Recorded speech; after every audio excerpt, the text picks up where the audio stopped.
Hey everybody, let's play ball. This is the third of 4 sessions of the Bat Hack. The Bat Hack is a minor league baseball RPG powered by a wonderful game, The Black Hack, which is an OSR styled game that is pretty darn fun in its own right. That I've story gamified up with a little bit of feels, but this is where we're at, third session of 4. It's called the Championship Series because the Gauntlet City Goblins, which is the group, the team that these guys are all their characters play for, are part of the Midwest Divison Cup. This is all taking place in late August, which means that the minor league teams are vying for notice from the scouts, which are all up in the stands, because in real life baseball and kind of the canonical idea of baseball, September is when major league rosters expand, and a lot of tournaments happen in August for minor league teams, and they're trying to continue the play and have the best of the best play so that the major league teams can pull the best people up into the expanded rosters. So this is a very exciting time, and continuing to play is as important as winning, because you can gain that notice from scouts and the possibility of being either moved up to the major league club or traded to a club. There's lots of opportunities. It's something that I definitely want to delve into here. We are currently in the losers bracket because they lost the first game in the tournament that they played against the Riften Dog Boys. That was a rough game. Just not a whole lot of scoring happened on the board for the Gauntlet City Goblins. Then bounced into the losers bracket last session, traveled all the way to Innsmouth to play the Innsmouth Old Ones. That was a nail biter, as Walter is getting caught up with. We talked that out. It was not until the 8th inning before the Gauntlet City Goblins had tied the game, or they actually came ahead. Then the Innsmouth Old Ones in the bottom of the 8th tied the game again at the top of the 9th. The Gauntlet City Goblins put it out of reach, and then I believe shoot, I can't remember off the top of my head who your closer was. I believe it was Chaz A. Bear, was it not? Yeah, I think so, because we had Nibbler come in, kind of long relief. There was a suicide squeeze in that game. Was that the lead run? That suicide squeeze? I think was that so. Yeah. It was you using your catcher powers, man. It was insane. It was so cool. So that was a great game. And so here we are with you guys in the championship of the losers bracket. You're going to be taking on the Renraku runners, and because you had a slightly better your season, you've had a slightly better record, you are facing the Renraku runners at home.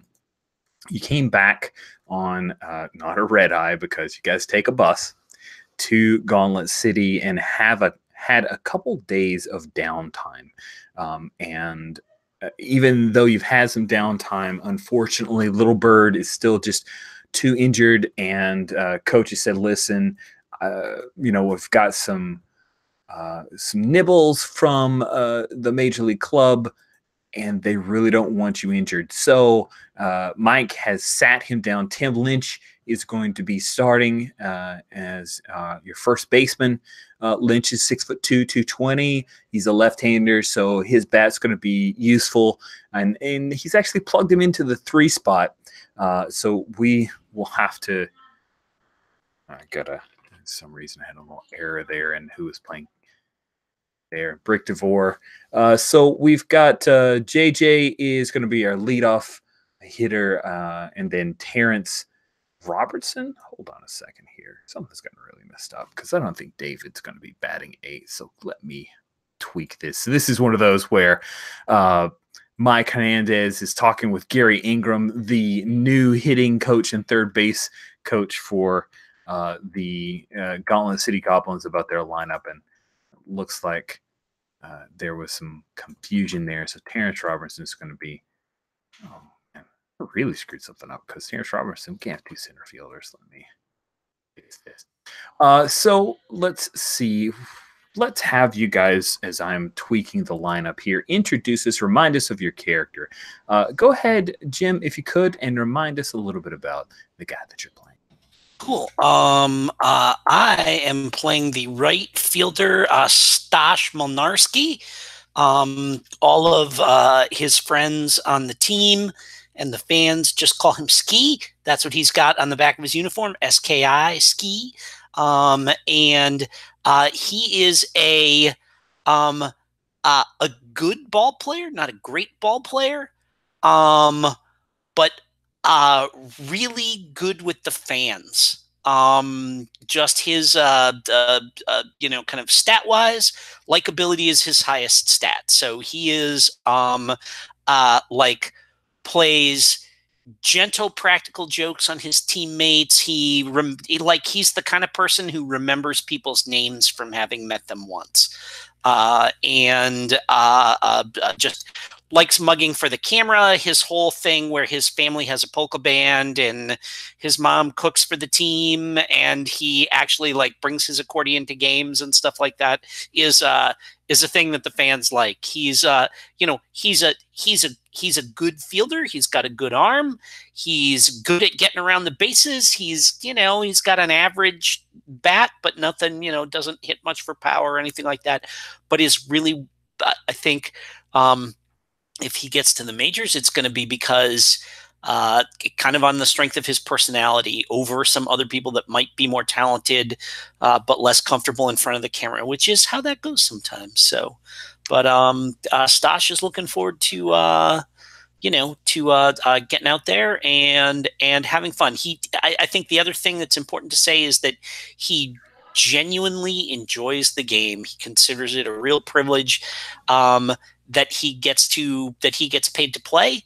And I think that hopefully that some of that comes through in, when he's talking to folks from the media and to fans.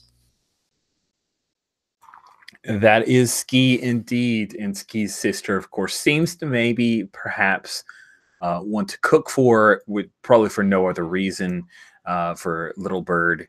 And there was a little bit of business going on there in our last session. Walter, remind us about your character, because while he was NPC'd and he is, of course, still present in our hearts, remind us of who you are playing.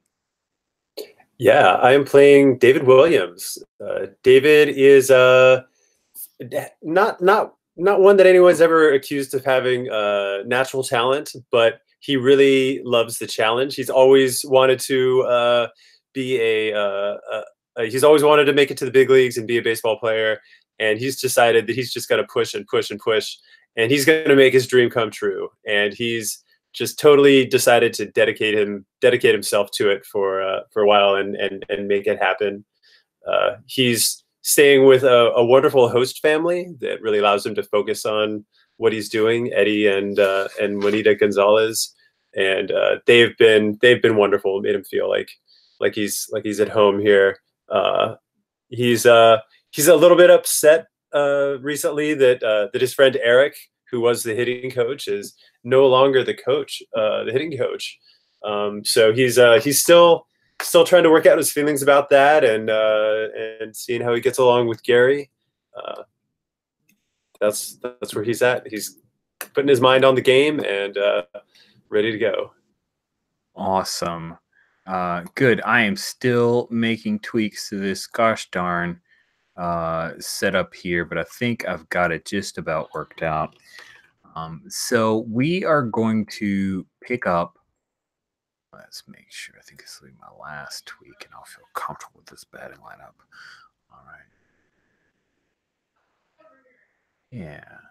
So we have everything covered, and that is our lineup. So I just need to do. Stosh needs to be in, so that's the thing I was missing. Here we go, right fielder. All righty.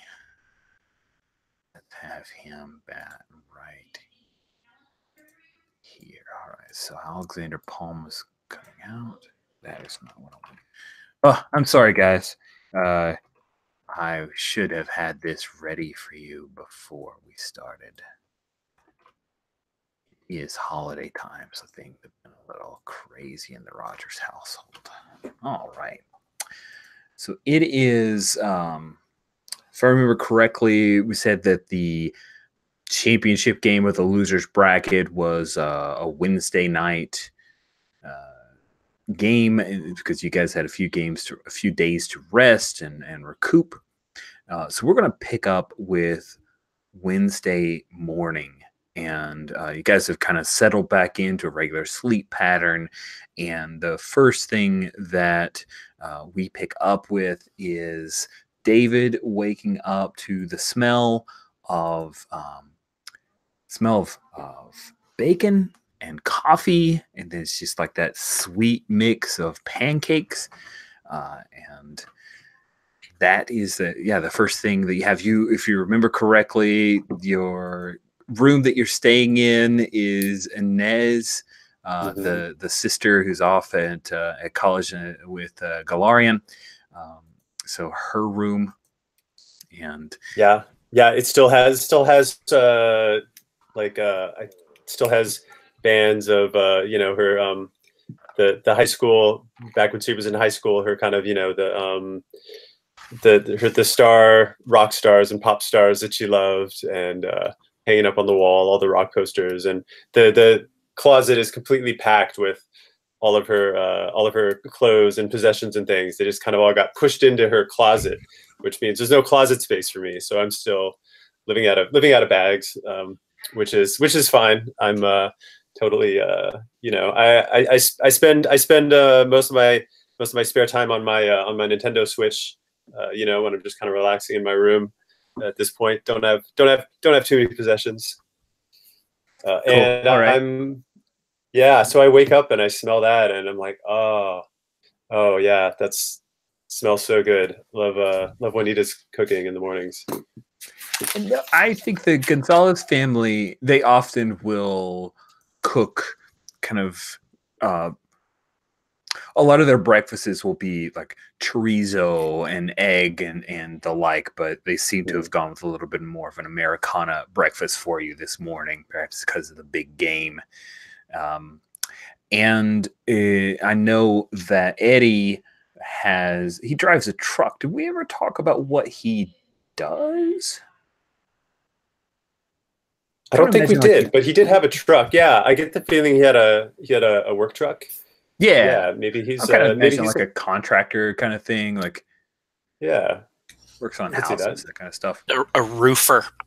Oh yeah, there we go. Let's just lean right in. It sounds good. Eddie's a roofer. Maybe he runs a team that does, like, they'll go out super early in the morning and they'll knock out a roof in a day or 2 days, kind of stuff. And so there we go.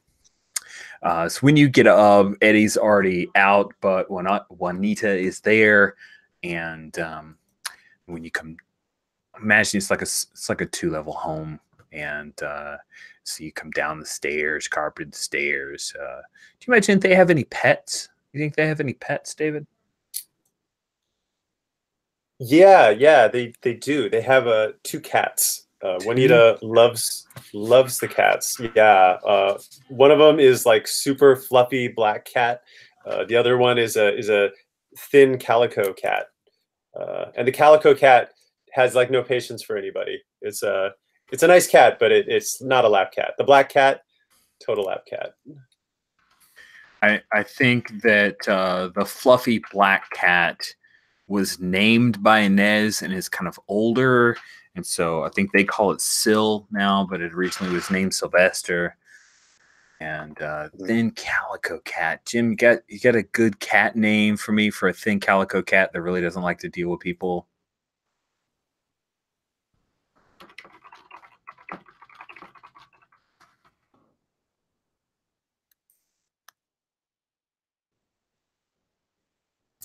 Let me see here. Let me just take a picture, look at a picture of a calico cat or two.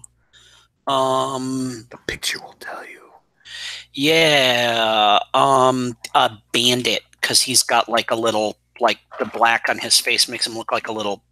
It looks like a little mask. That is great. That's a great name. So Syl and Bandit. Of course, Syl is waiting at the base of the stairs for you twitching his tail lazily. And as soon as Bandit sees you, Bandit takes off and scampers underneath the couch. And Juanita hears the creak of the stairs and says, "Oh, come, David, come. I've got some food for you." Oh, great. Thank you. God, it smells so delicious. Thank you so much. I come downstairs. And I'm imagining it's like eating kitchen kind of style. So you're on a linoleum floor, and it's a wooden table, a cafe. So it's a circular table with chairs. When you come in, you see they've got the larger bowls set out with scrambled eggs and strips of bacon that are still on paper towels. And you're surprised to see that Inez is there, the young college-going daughter of the Gonzalez family, and she's wearing like a t-shirt with a Galarian University symbol on it, and she's kind of looking at a textbook. She's got a textbook half open, and she looks up. "Oh, good morning, David."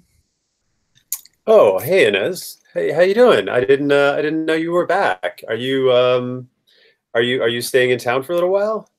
I'm just here for the week. It's no big deal. I'm staying with a friend, so you don't have to worry. I know the big game is tonight, but I really wanted to have breakfast and catch up with Mom. Oh yeah, of course. Yeah. Oh, thanks for letting me stay in your room. I've been trying not to disturb anything or move anything around. You know, just really enjoying having a nice space for myself. So Juanita says, "Do you want some milk or you want some tea?" A tea, please. Yeah, I'll start the day with tea. Thank you. And she pours some like sun brewed tea because it's August, so you can sun brew that tea and it'll taste awesome. And brings that out to you, and it says, "So this is a pretty big game against the Runners. You guys, you had a pretty good record against them, I think, right? So you should. Oh yeah, yeah." Yeah. I'm feeling really good about this game. Yeah, this is we're in a good position here. We're gonna win. The scouts are gonna be there. This is gonna be a big day. I'm really excited about it. Yeah, I'm a little bit I don't know. I just wish we had Eric around. He came by the house a couple times, right? And you met him at the field. He's great guy. He was the hitting coach, and they let him go, sent him to the showers. Feeling kind of down about that still, to be honest. But it's gonna be a great game. And it says, "Wow, this late in the season, they just let him go? Did he do something wrong or make somebody mad?" He's actually, you know what it is. I think it's a Little Bird. Little Bird has definitely gotten mad at him. Some of his calls at third base, I thought were reasonable, but they got Bird in trouble. I think Bird actually blames some of his injuries on one of the plays that went bad when Eric was making a call. So maybe it comes down to that. I don't know. Maybe if I talked to Bird about it, it would help. Yeah, but Eric didn't deserve it. It's a shame. Renita says, "Oh, I don't think you should be talking to other players about something like that, but maybe you could talk to Mike. I mean, if you feel that strongly about it." And Ed says, "I think that you just got one game left. It's not like, I think you should let it ride." And when he says, "No, if he cares about Eric and Eric, he did good for you. If you want to do right by him, then you should talk to the manager or maybe even the owner." She nods like, "We have season tickets. I've met the owner before." Really? The owner? I mean, I just feel like I got to be careful, but yeah, I mean, I gotta stand up for Eric. He stood up for me so many times, right? I know that he got me good positions in the batting order because he put in a good word for me. He helped me so much with my swing this season. Yeah, you're right. I'm gonna talk to them about it. I owe it to Eric. I owe it to put in a good word for him. Cool. And as there's a moment where it looks like she's going to put up a fight, but then she just sticks her nose in the book. It's like, she lets it go. She lets it go. But Juanita's definitely on board with like, you got to do the right thing. And if he's a guy you care about, you go fight for him. And then you guys eat up a little bit of breakfast, and we'll cut scene out of there for now. And we will pick up with Ski. What does Ski's morning look like? Are you pulled into helping out with the next round of food? Is there a rehearsal going on? What are you imagining? I think I'm rehearsing. I think we've got a gig over the weekend, and we just gotta I get rusty if I don't rehearse. Like noodling around on it at the ballpark doesn't count as actually. And like I want to do a good job at these shows. I like, this is how the rest of my this is how my family pays the rent. So I take this very seriously. So I think I'm out of bed at 8 a.m. We have some breakfast and we go I imagine we just practice in the garage. Oh, that's awesome. It's a garage band. Yeah. Like we've got mattresses, we've got like line the mattresses on the walls or something like that. And like we don't put the car in the garage, but my uncle's drum kit is set up in there and stuff and we go and we just practice for an hour to a couple of hours. Sweet. And it being August, I imagine that 8 o'clock, not that big a deal, but as it starts to get 9 o'clock, the fact that you've got the garage door down, you've got a couple fans, but it's just stifling. Oh yeah. And we're all in like gym shorts and t-shirts and, and like we've got, just there's like a big cooler full of ice and, beer and soda and stuff like this. And, and we just kind of crank it out for a couple hours and, make sure that the set is tight. Yeah, sounds good. Are there any new pieces you guys are doing, or are you just trying to hash out stuff from before? I think it's mostly hash out stuff from before. There's probably like 8 or 10 standards that we play all the time, like the stuff that people ask for. And then like 1 or 2, like depending on what the gig is, we might learn 1 or 2, like kind of like custom pieces for, if it's like one person's birthday and they have a favorite polka and we don't know it, we'll try and learn it so that we can do it for them, stuff like that. So there's I think we probably spend the lion's share of the time just making sure that it's tight, that that everything is working together and all coordinated, and it's everybody's going to have fun dancing, and then like half an hour noodling around on whatever the new piece is so that we're good enough so that we can get through it. Nice. I think you guys are doing the noodling around bit of it. It's maybe 9:30 pushing 10 o'clock, and you hear kind of a boom, boom, boom, boom on the metal, the kind of metal door, the garage door. Yes. Yeah. So, I do this thing to get like basically keep playing, and I, sling the accordion around my back, and I, go around to the door. 'Cause like, it's one of these things where I think it's like, it's got the door on the front, and then we've got like the garage doors on the front, but then the actual door. No, I think would it have a door that goes right into the house? I think it's got a door that goes right into the house. Yeah, I'm kind of seeing that. It's like like a concrete slab with maybe a slightly higher slab. You got the washer dryer going on, and you got all the mattresses up against the walls for sound baffling. Close the garage door, and you can't really hear much of anything as you guys are going at it.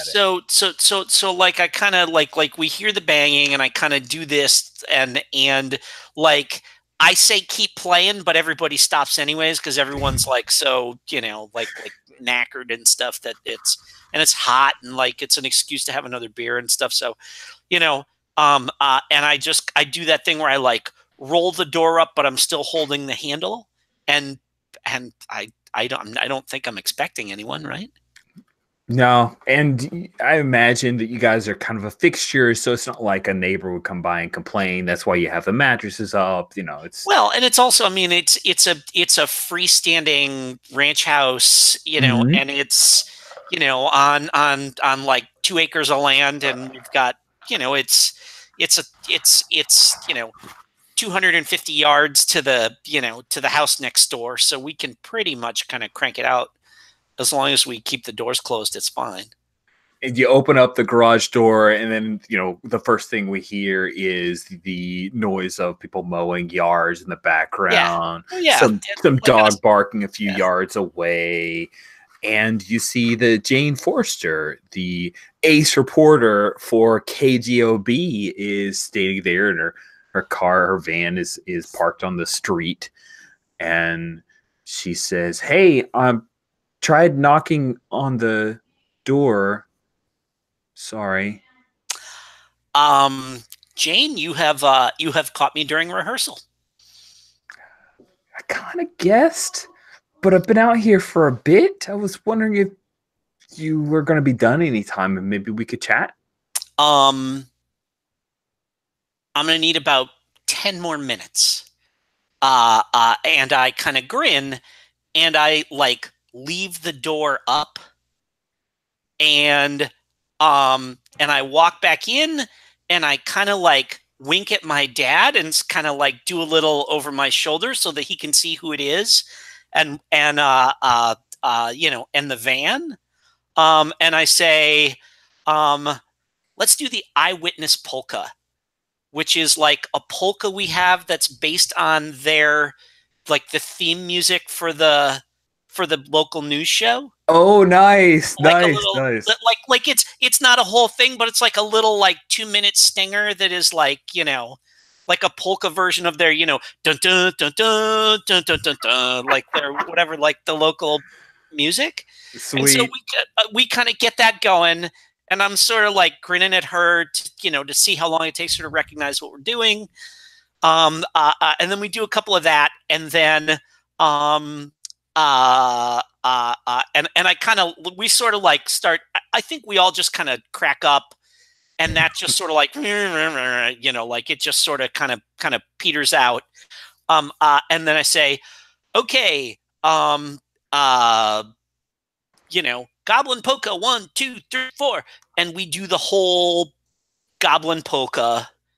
Oh, And that's then, awesome. The you Goblin know, Polka is such a thing. Like I want someone to write it. I want you to give me a likability roll to see if you oh pull this off. yeah, sure, This could pay dividends for the Milnarski family. possible. Let's see, where is RFYP? Here it is. So I want under a 17, right? Yes, you super likable guy. That's a 16, which is under a 17. So there we go. Squeak. And I think we discussed this in previous, but like if you ever roll 10 or more under the target, then that can have an impact for the whole. It's like a highlight, basically. Exactly. Whatever it is you're doing, yeah. And we will figure out how that works for off the field stuff if it ever happens. We're creative. I'm sure we can do it. That works. So what happens is you guys just start getting in, and she's like scrambling. She pulls out her little recorder that she's interviewed you with before, kind of records the music, and then you roll into the Goblin Polka, and she laughs and continues recording. And then she says, "Hey, can you guys roll back? I didn't get the first little bit of that. What was that first thing? Because the eyewitness polka. Yeah. Can you do that again?" And I say, as long as you promise not to sue us, and like 1, 2, 3, 4, Nice. and You guys yeah, roll back in, and we just do another minute or two of it, and hey, and you know, and like, okay, that's and like, you know, we're all just like like my dad and my uncle and a couple of my cousins, like just a bunch of like I'm the smallest guy in the family because I actually like am an athlete. But these are all just like a bunch of like big, beefy Polish dudes. They're all like red in the face. Everybody's hot, sweaty, all this kind of stuff and everything. And I kind of look at them and I kind of shrug and I say, sorry, you didn't catch us with our ruffle shirts on. So I'm glad your cameraman's not here is all I'm saying. And Stella says, the ruffles hide the fat. And she laughs and points at her uncle. And he's like, God, shut up. And I hang the accordion up and all this kind of stuff and everything. And one of my cousins tosses me a towel. And I, flip it over my neck and walk out to where it's not quite so sweltering and say, if you had called, I'd have dressed up. I did call like an hour ago. Oh yeah, sorry. We were in here, so. I'm sorry. It's okay. It's okay. Like it's you know what? It's radio, so we're good. I'll sound like I am impeccably dressed. And she has that like delighted laugh. It's not a put on laughter. She definitely seems charmed by that. Yeah. She says, I just wanted to get a few pieces from you guys that I could play kind of in interstitial in between some of the innings, some things that I can drop in because this is a pretty big game and we're expecting to have that the listenership will be pretty high. I was wondering that bit that you guys played, I'd like to drop that in as long as you guys don't mind. I mean, I need to check with my dad because he wrote it. Right. And we should make sure that if there's, that his name's on the credits. Yeah. But I don't think I think that's kind of the point of why he wrote it. So I don't think it'll be any kind of a problem. Good. I was hoping that, we could kind of work that one hand wash the other. I give you guys a little bit of that. And it's something flavorful, very Gauntlet City. Yeah, that's great. So do you have a few minutes for us to just kind of chat about? Yeah, sure. Please. Great. Thanks so much, Guy. I really appreciate it. I know you've got a whole other life here. And so, the time you give me, I appreciate it. All right. She kind of takes a moment there and she says, so here I am, Jane Foster with KGOB talking to one of Gauntlet City's favorite citizens, none other than Stash Molnarski, aka Ski, starting right fielder for the Gauntlet City Goblins. And Ski, how are you this fine morning? Well, as you can see, this the tuxedo that I am wearing is impeccably cut right now, and I'm particularly proud of the ruffles on this shirt here. Those ruffles look really great on you. I want you to know that I tied the tie myself. Well, a multi-talented ball player you are. Ski, tonight you guys are taking on the Renraku Runners and the continuance of the Cup, the Midwest Division Cup. And you guys are in the losers bracket, but you've please, the Consolation Cup. The Consolation Cup. Just a couple questions. You guys have faced the Runners before. You guys currently, you have the win. You've beaten them 3 times. They took you down 2 times. You're going to be facing Zach Birdie, big, tall Zach Birdie. And he has been known to hit quite a few batters whenever he's feeling testy. Are you at all worried about any injuries there? Is there any bad blood from the last time that you got beamed? Oh, no. I think given how tall he is, with the oxygen deprivation up there, I'm pretty sure he probably doesn't remember most of that last game anyway. Oh, that's that's good. Justin Rose has really eaten you guys' lunch. That's the starting third baseman for the Runners. My understanding is that you guys are going to be starting the bus, and he really got chewed up by the Riften Dog Boys. So I'm a little. Do you have any concerns about how the bus is going to fare against Justin Roos? So I'm not a betting man, but if I had to bet against a runner versus a bus, I'm just, all I'm saying is I know where I would put my money if I were a betting man. Well, since we've talked about betting, Ski, if you were to put a line, what would you bet? Then Rocket Runners or the Gauntlet City Goblins, who do you think is going to take home the victory tonight?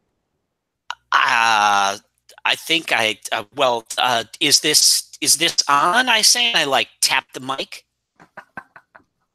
Of course it's on. Well, then I have to say that we're going to win, because we're at home. We've got our home team fans pulling for us. My whole family is going to be in the stands. My cousins have come in from Buffalo for this game, so they're only going to be here tonight. So that's a lot of pressure on me to make sure that I help the team win this evening, because I don't want to disappoint them. That's like $17 worth of gas that they spent to get here. $17 of gas. That's a lot of gas. Well, Ski, Buffalo's a long way. It's practically Canada. There are quite a few New Yorkers on the Runners team. Any concerns that some of your family might know those guys? Buffalo's more Canada than New York. I think if you ask them, they would. There are quite a few players from New York City, downstate, on the Runners, but I don't think there's a whole lot of. Buffalo's the Midwest. I think I think that's been pretty well settled.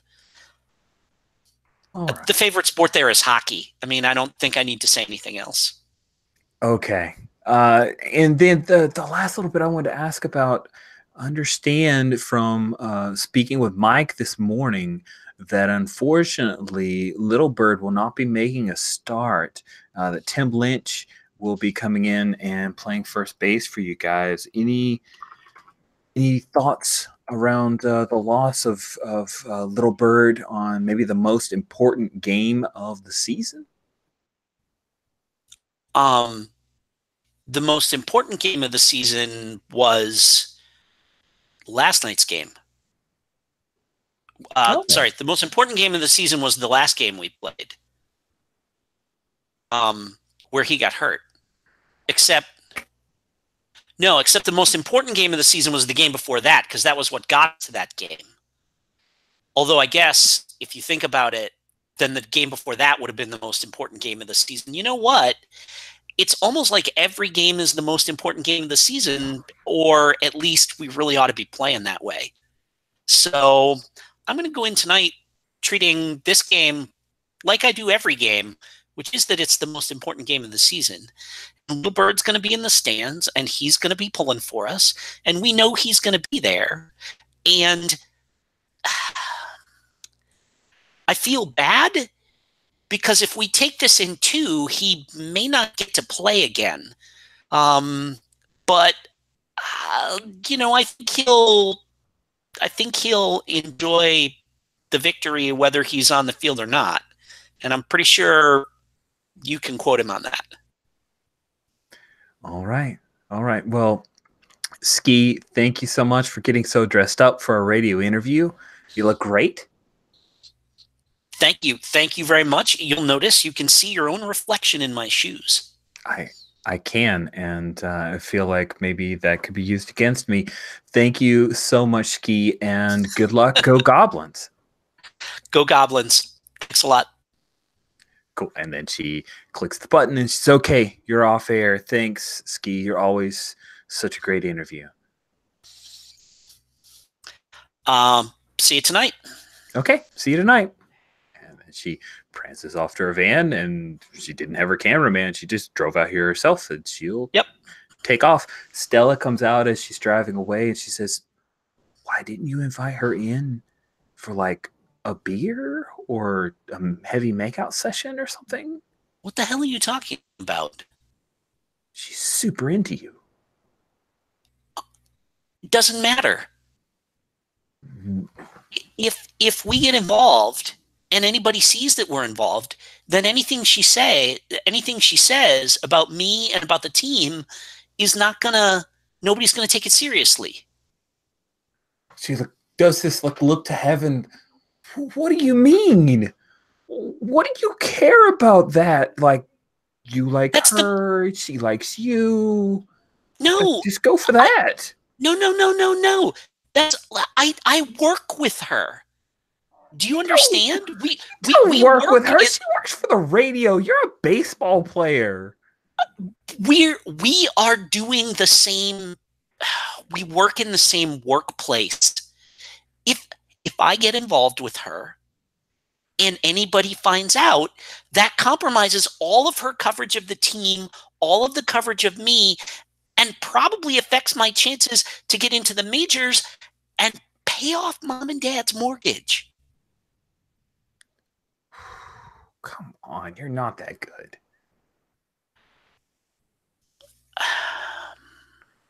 I'm kidding. I'm your sister. I could do that. I'm sorry. Okay, I'm sorry. That seemed funny, and then I said it out loud. Okay, I get it. But I think you guys would be a cute couple. That's all I'm saying. I think we would be a cute couple too.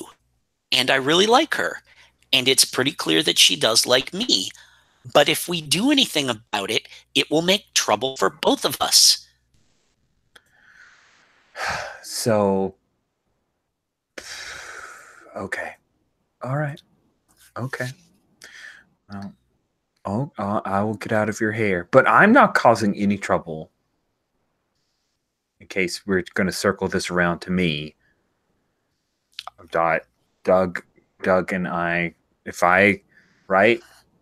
Look, what you and Doug do is between you and Doug, and as long as it doesn't affect how Doug does on the field, you do whatever it is with Doug that you're going to do, and I actually don't want to know any of the details.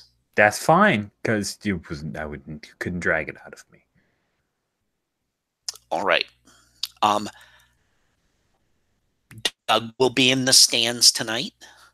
Mm-hmm. Yep, I'll be there, of course. I mean, this is kind of huge. All right. Don't go around telling people that there's something with me and her. I won't. I get it. You make sense. I just thought I could, I'll make a love connection, but it's not gonna happen, and I am okay with that. That's fine. And I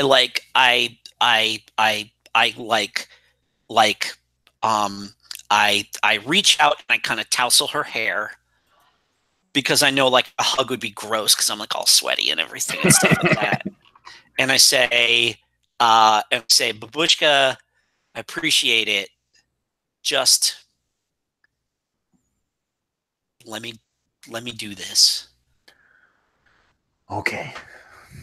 I will let you do this as long as I couldn't even tell you knew that she liked you. So I thought I would help you make that connection, but you got that. You're not that clueless.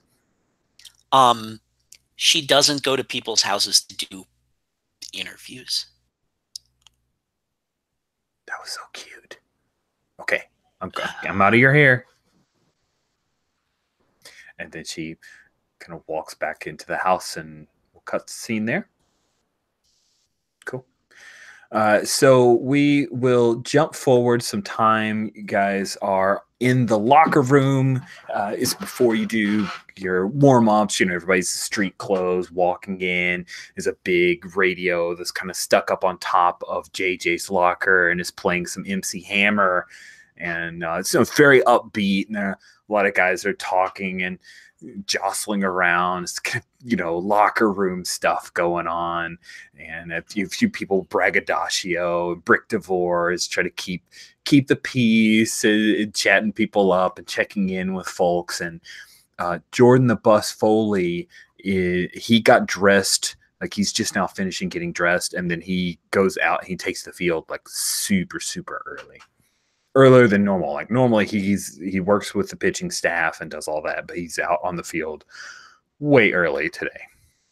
But everybody else is around. What about David? What do we see? What is the scene that we see for you in the locker room as all this is going on?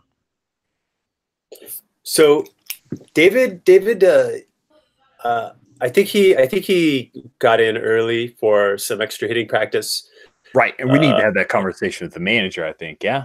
Yeah, and also because he's a little nervous. Like, he's talked himself up. He wants to have that conversation, but he's also really anxious about it. And he's thinking, okay, well, I can work off a little bit of my nerves and also get ready for the game if I go in and hit early. So he's like first into the batting practice, and he's getting limber, and after he's had, maybe even a little bit longer than normal batting practice for a game day, he goes in and he's talent off just a little bit and decides, all right, now's probably the good time. He's looking around for Mike. Cool. This early, Mike's actually in his office. He's got a real small office that actually has a door that can close. So he's in there. The door's slightly ajar. It's August. They don't turn the air conditioning up too high pre-game day, so it's kind of warm inside. So he's opened the door if you get a little bit of air in there, and you can catch him. He's kind of working on the lineup card. Taking longer than normal, which might be influenced by the fact that the GM, took too long to do the lineup card. I just sort of knock on the door, poke my head in. Hey, Mike, you got a minute? You bet, David. Cool. I go in and close the door behind me as I go in. Oh, what's on your mind? I really just wanted to have a talk with you, kind of hear what you're thinking. I mean, I want to talk about Eric. I mean, first of all, I really want to be clear that Gary's, he's phenomenal, right? I was just out working with him, and he's great. But I do feel like Eric's move was really sudden, and I just wanted to. I'm wondering if you could tell me what was on your mind when that happened, because he's been phenomenal. He's done such a great job, and I just want to make sure that there wasn't, I don't know, a misunderstanding or something around him. I know that Eric and you work very closely together, and I saw a lot of the improvements in your approach to the plate, from some of your positioning. I saw the things that Eric helped you through. So I hear where you're coming from. I think that he's been a vital part to your overall improvement this season. But really all I can say, David, is this: sometimes position choices are my call, and sometimes they aren't. But I'm glad that you're working well with Gary, and we'll see what happens after spring training next year. So yeah, there you go. Any other questions? I suppose not. All right. Well, thank you for being so honest with me, Mike. I really appreciate it. I know I can always count on you to be straightforward. No problem. Hey, anything I try to say anything to you guys that I'd say over a beer, because I've been where you are. I've worn the cleats. I know changes can be sudden, especially in minor leagues. I'm kind of surprised that JJ's still here, to be honest, with the things that he's been doing lately. Yeah. And by still here, I mean not getting called up, right? The kid's really been dynamite for us, so excited to have him on. Yeah, we're the lucky beneficiaries tonight. Absolutely. All right. Yeah, Well, and also I just got to tell you, I was out taking some swings, and I feel good tonight. you I'm really do. pumped for tonight. Okay. Yeah. All right. He kind of pencils a little bit of information in there. He says, "All right, that's good to know. It's good to know, David. All right. All right. Good. So I leave at that point. Okay. I'm taking what he said to mean that the call was made above him, and I'm Mhm. thinking about what Juanita said about the owner, and now I'm playing in my head. All right, how can I have a word with the owner? I might even like text Juanita, see if like, hey, like, or I don't know how would I, what do I know about meeting the owner? Like, how would I go about doing that? Would I have to Well, so arrange something? Is he going to be the owner around? has a The box, owner? and there's like some administration offices that are here. This is, Gauntlet City Goblins. The stadium's, it's nice. It's like less than 10 years old overall, so it's got some amenities. The president of baseball operations, the owner, are one and the same. It's not like they have many strata, right? It's not like a pro league. So your owner is pretty much the guy who also runs the administrative, and his name is Neil Galbraith. And I'll type that in chat and I'll stick it in our people thing. But Neil Galbraith is the owner, and he would be he'd be on site. I mean, this is a big game for him. It's going to be a lot of ticket sales, and so he's already been here. He's probably been here most of the afternoon. Yeah, so I'm feeling like I've got some time before I need to go out and kind Yeah, of let's get say you warmed up got with there my fielding. well ahead. So yeah. Yeah, I'm gonna see if I can find Neil. I feel like that's pretty irregular for a ball player to do, but Eric's done so much for me. I owe it to him. I owe it to him. Man, this is great. All right, so we'll pick this up at the owner's suite. I think that's kind of a fun way to go. So you head up, and there's like a little bit of VIP seating, and these are box seats that are pretty high and kind of far removed from the action, but you do have a really good view of the stadium and the stands, and you see that the groundskeepers are all out there. They're kind of watering down the dirt, and they're dropping the lines along first and third base, and you see Neil, who's dressed nice. He's dressed in a suit. This is a big day, so he's actually dressed well. He is in his 40s. He's the third generation owner of the Goblins. He's the guy who was able to go to Gauntlet City mayor and the board and present the idea of a new stadium. And it was kind of him just bring stuff in. They actually moved the stadium from a place that was a little further out to more downtown as part of the refresh of the core of Gauntlet City. So he's pretty proud of the Goblins, even though it's not like they can't print money. They're well. He's standing out there at the edge of the suite. So he's in an air-conditioned area, and there are a few people here. There's like a small little buffet kind of thing, and this is the VIP. Like you'll have heavy advertisers and the like come in, but right now it's just him, and he's leaned up against a little bar that kind of overlooks the stadium, but it's still within the glass, and he keeps a little notebook where he writes down ideas and notes and the like. And let's say you knock on a door there, and somebody opens up the door, but it's like a guy who's who's vacuuming in the back area. And so you see Mr. Galbraith there, and he looks around, he says, "So, David, how can I help you?" Oh, hey Neil, how's it going? It's some really nice ballpark you got up here. I always appreciate it from downstairs in the locker room and on the field, but being up here and taking a look, this is beautiful. We're so fortunate to have this stadium here. It's absolutely phenomenal. Well, thanks. Hey, tell me, do you have a minute? There's something I want to talk to you about. Sure. And there are a few little stools that are set up in this little kind of viewing area that overlooks. And of course, there are nicer couches and the like in the VIP room. And he says, "Pull up a stool. You're here early. You must have something on your mind." Oh yeah, well, I mean, I'm really really excited about this game. You know, I obviously I want to, you know, want us to win, right? I mean, getting this cup's going to be good for all of us, and we've got a great team together tonight. I mean, it's, you know, Bird being out is definitely definitely not optimal, but he's going to be in the stands rooting for us, and you know, we're gonna pull this out. You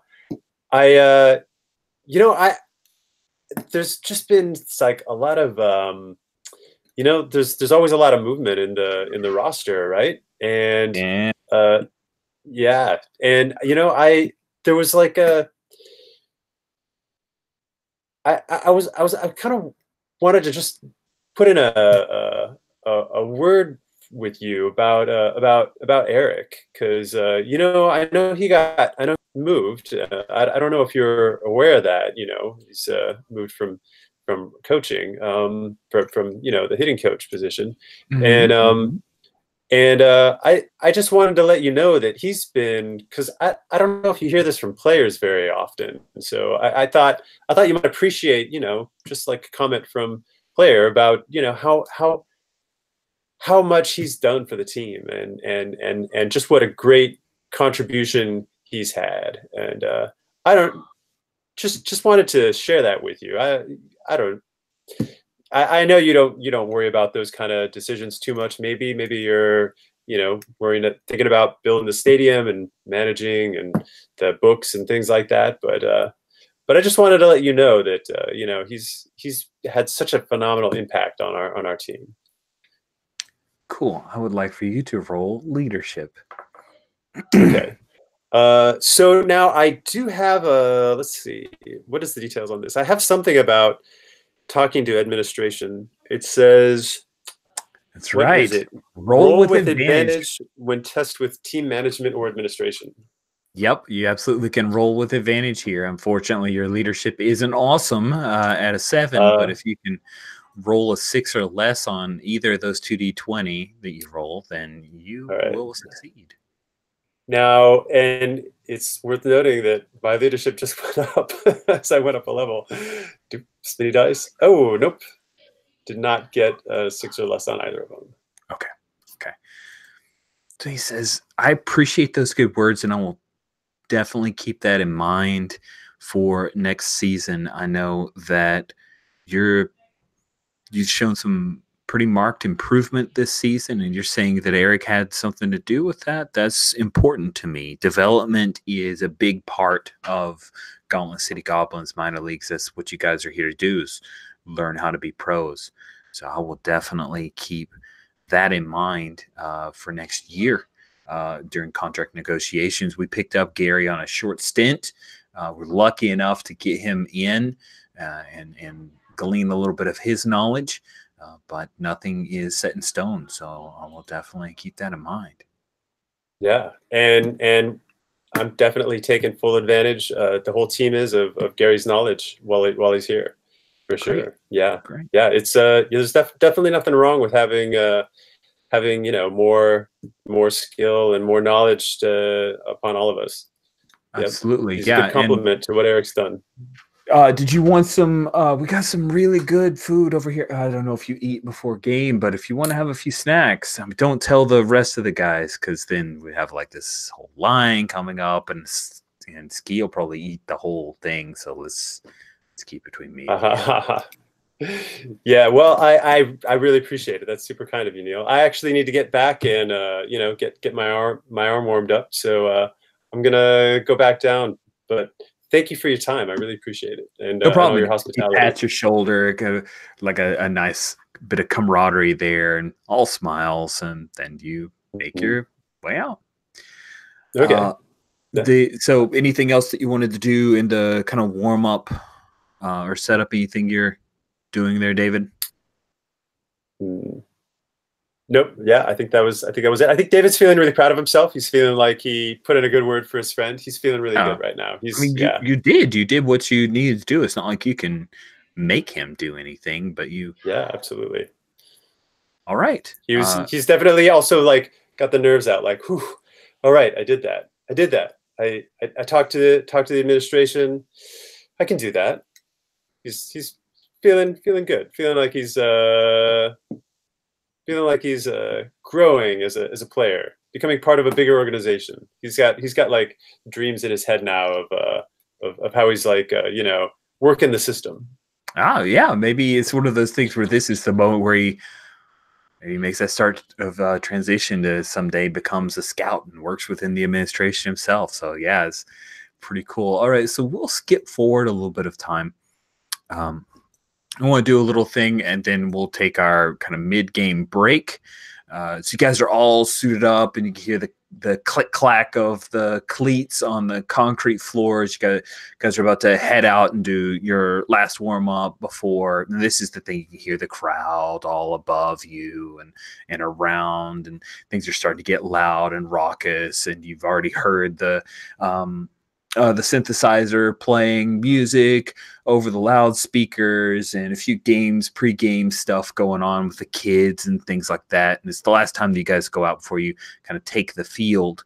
And Bus is already out there. Like nobody's really talking to Bus right now. He's in the zone or something. That's what Jose Rosado, the pitching coach, has told you guys.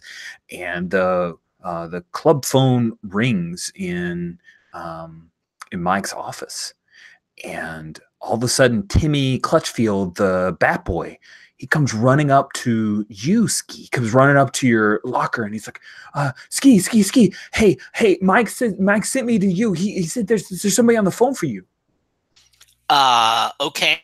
I kind of shrug and like look at the other guys like, beats me. And follow him to the phone. Cool. And he runs ahead and he's like, I got him for you. To Mike's like, that's great. Hey. And so you head up to and Mike hands you the phone. He says, okay. Sure, it's your mom. I'm sorry.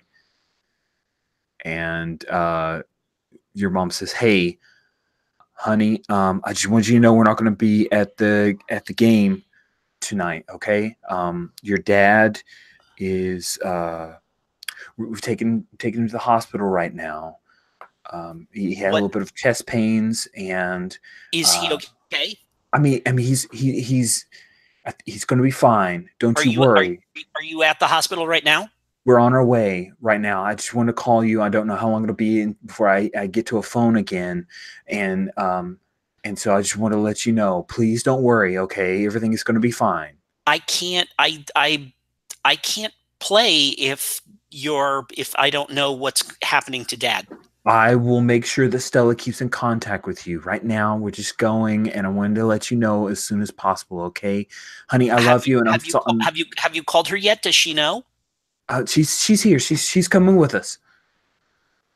Yeah. What? Oh, yeah. Okay. Go ahead. Don't worry about that. All right.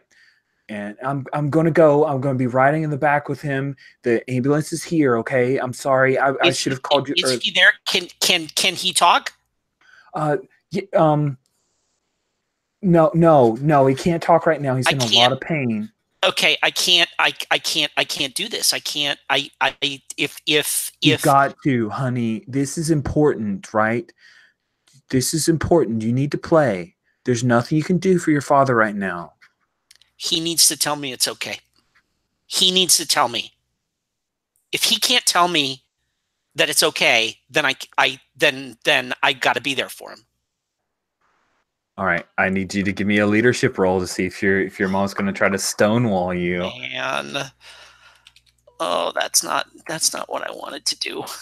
Okay, so my leadership is not great. It's no. It is in fact my lowest stat.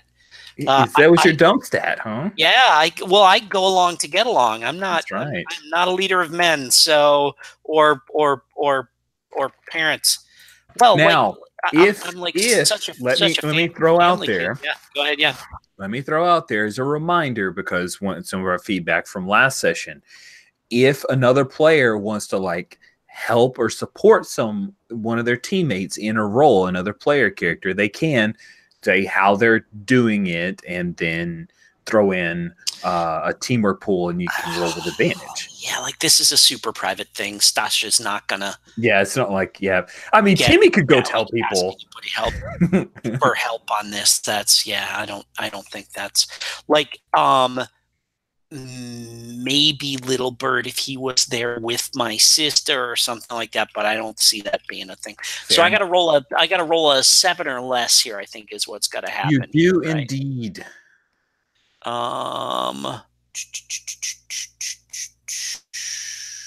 Okay. 15, no way. No way. Okay. Yeah. She says, I promise that we will call you once we have him in a hospital room, okay? But right now he can't talk. He's in a lot of pain. But the doctor says he's gonna be okay as long as we can get him out. Yeah, I'm coming. I'm coming. I've got to go. I've got to go, honey. And then she hangs up. And we will take our break. It's 24 after, and so let's take about 7 minutes. So around 33 after, we'll see you guys again.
I was very tongue-tied trying to talk to Neil. I was like trying to put I my thought you were in myself in the character. I'm place like, of oh, this is awesome. I was well, I mean, that was the thing, right? Like it was like that's how I was imagining it was going to go. But I was also like I think I was also partly putting myself in that position. Like if I was a ball player and I was going to the president, like what the hell would I say in this situation? Like I can't really think of anything very good. Even if I was going to put my best foot forward. Did you happen to watch Fox last season? Fox Network had a TV show called Pitch. Did you happen to watch No. it? So it was a single season. It didn't make it to a second season, and it was amazing. Like I really loved it because MLB was all in on this thing, and the story of it was the main protagonist was a girl pitcher who had made it to the majors, and it was the whole circus of like this is a publicity stunt and all that good stuff, and it goes over the course of her who like she legitimately wanted to compete, and then turns out she actually is a good pitcher, and you know she took a few lumps, and it was really really great. And along with her story, the kind of B plot story was the catcher, who was played by Mark Paul Gosselaar, aka Zach from Saved by the Bell. And nice. and he plays this aging catcher who's like been an all-star for a number of years. He's kind of the bedrock of this team. He's the team captain, and he's aging, and he's like knows he's going to need to try to pivot at some point. He's going to retire at some point, and he's still the catcher. It's God, there's some good stuff, but there's a moment when her best friend on the team is in talks to be traded, and she goes to the president of baseball operations to kind of threaten him to not trade her friend away, and it does not go well. Does not go well. I can imagine. Yeah, right. Because the guy who's president of baseball ops, he's an ex-player, and he went off on her. It was amazing. Oh, wow. I mean, it was like respectful, but it was one of those like, I know you think you know what you're doing standing in this office, but you do not know what you are doing standing in this office. It was one of the most intense moments of the entire single season. Like that's the thing where I ought to break down and get it on Blu-ray because I really really enjoyed it. It was super good. Nice. Yep. And you know didn't make it because Fox. I try so hard never to let myself fall in love with any show that Fox puts on because it will never make it past first season if I love it and Fox puts it out. It's just a rule. Like it's an agreement they have. They poll, it's doing well. Does Rich like it? Oh, it's gone. It's gone. AKA they have like one of those Nielsen boxes on top of your TV. It just goes to the Fox headquarters. Exactly. Dang it! I gotta find out. Like they bug me or something. Anyway, sorry about that. You good, Jim? Awesome. All right. Good. And hey, I always forget to mention this because I get excited. The X card is in play, and if there's ever a moment of this game that takes it too intense for you, because we're playing like in a semi-real world thing, and I'm going to play with the best of intentions, but if there's everything that's too much, feel free to X card me at any moment. I'll ask a question like, what's the thing that caused our kind of obstacle, and let's work around it, and we'll excise it from the game, and we'll continue moving. Cool. So I realized during the break, like, hey, what if someone has lost a family member to a heart attack? I should have made sure that this safety tool was on the table, and so I apologize for that. But I want to make sure before we got back in that I reminded you guys that is something available to you. Thanks, I appreciate it. It was there in the last game, and I presumed that it carried over, but mentioning it is never a bad thing. Right.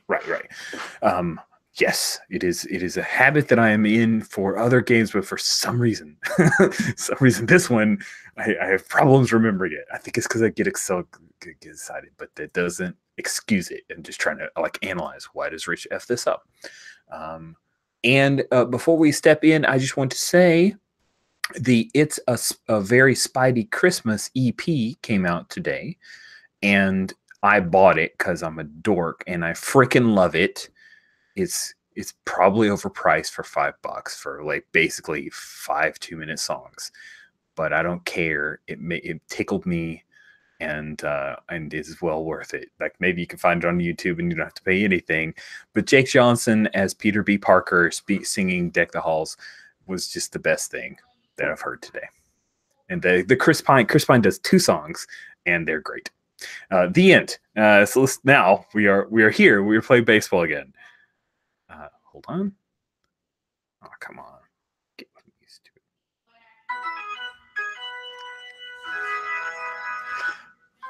it. And that's what you guys hear is you take the field, and the Gauntlet City Goblins crowd go crazy. There's a wave that starts up. There's so much green in the sand. So many people painted their faces green. A lot of the Gauntlet green going on. It's that kind of light green. So it's very colorful with a dark blue like stripes, and or not do stripes, but like piping and secondary colors like a darker blue to make that green pop. And Gobby, your Gauntlet City Goblin mascot is running around, and of course they have the Renraku runner is a runner, and so when they're at home, the runner will do the thing. I don't know if you guys have seen the whole deal this past season. There's a guy, I think they call him the Bullet, but they get fans and they'll be at the warning track at the outfield, and they have them run, and they get a head start of like, it feels like a half mile, and this guy always runs them down. It's insane. Like, this is Usain Bolt fast guy, and he just, and I imagine the Renraku runner, like they have an actual runner who does that, and then I have a few like tech kind of kid tech type deals, like one is carrying around like a deck, and like a deck as in a cyber deck, all the. And it's very whiz, and like they play with when you guys were in Raraku, you saw that the mascot could like throw things up onto the big glossy jumbotron and the like, but a little less of that here. So you guys are in Gauntlet City. You guys all take the field, and there's so much excitement. The crowd's going crazy, and when we see Ski take the field for the last warm-ups before we do the Star Spangled Banner, or the anthem. What do we see on Ski's face? What is the general expression that we see? Game face. Game face. All right. Game time. Game time. Game face. Good. All right. She told me to go play. I'm gonna go play.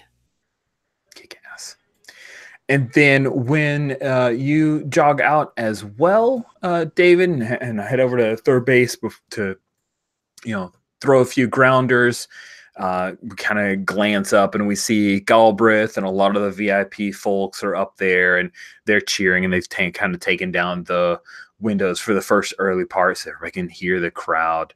What do we see of David as he's taking the last bit of fielding before the national anthem? Oh, he's in the zone.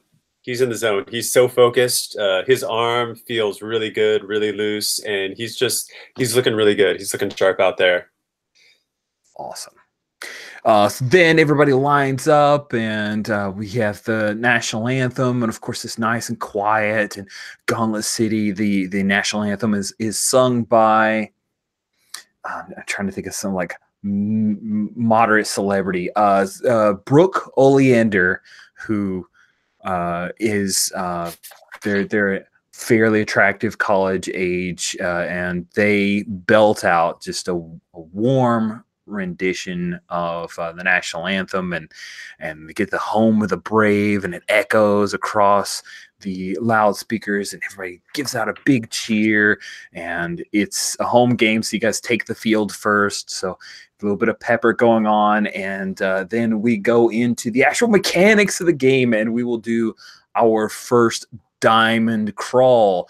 I will offer it up. Who would like to be the first person to roll? Now, this is, I think, a new bit based off of feedback, Walter, that the way that it works normally with more than 2 players is one person will start off, and then that person determines who will be the next person to roll in the next diamond crawl.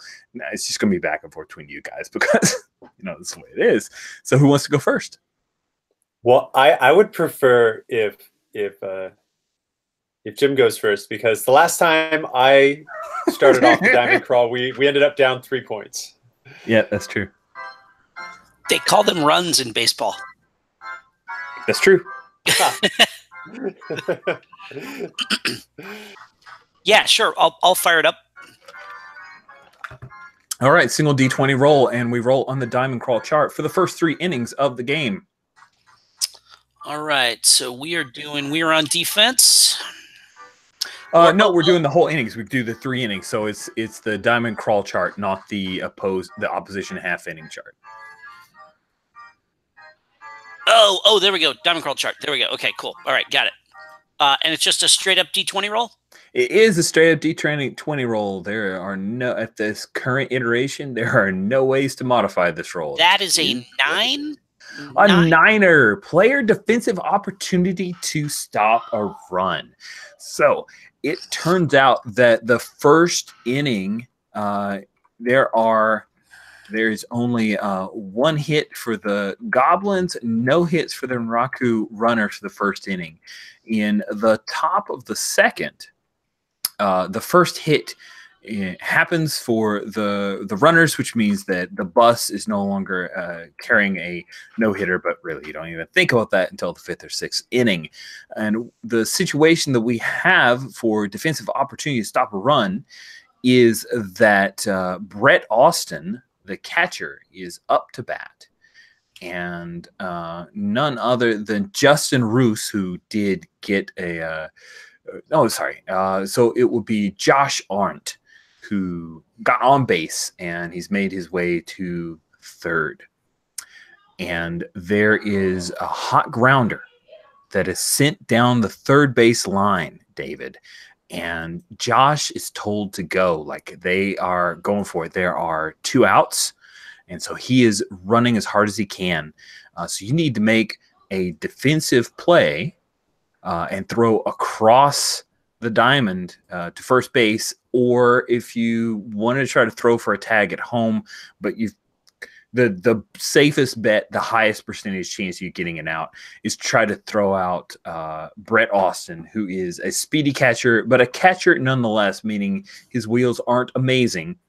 So there's no challenge rating to this, but you do need to make that throw. So if you want to give me a fielding roll to try to get him out, then that is what we'll do, unless you had anything else you wanted to do there. There are runners on base, but that is for hitting, so I don't see any other...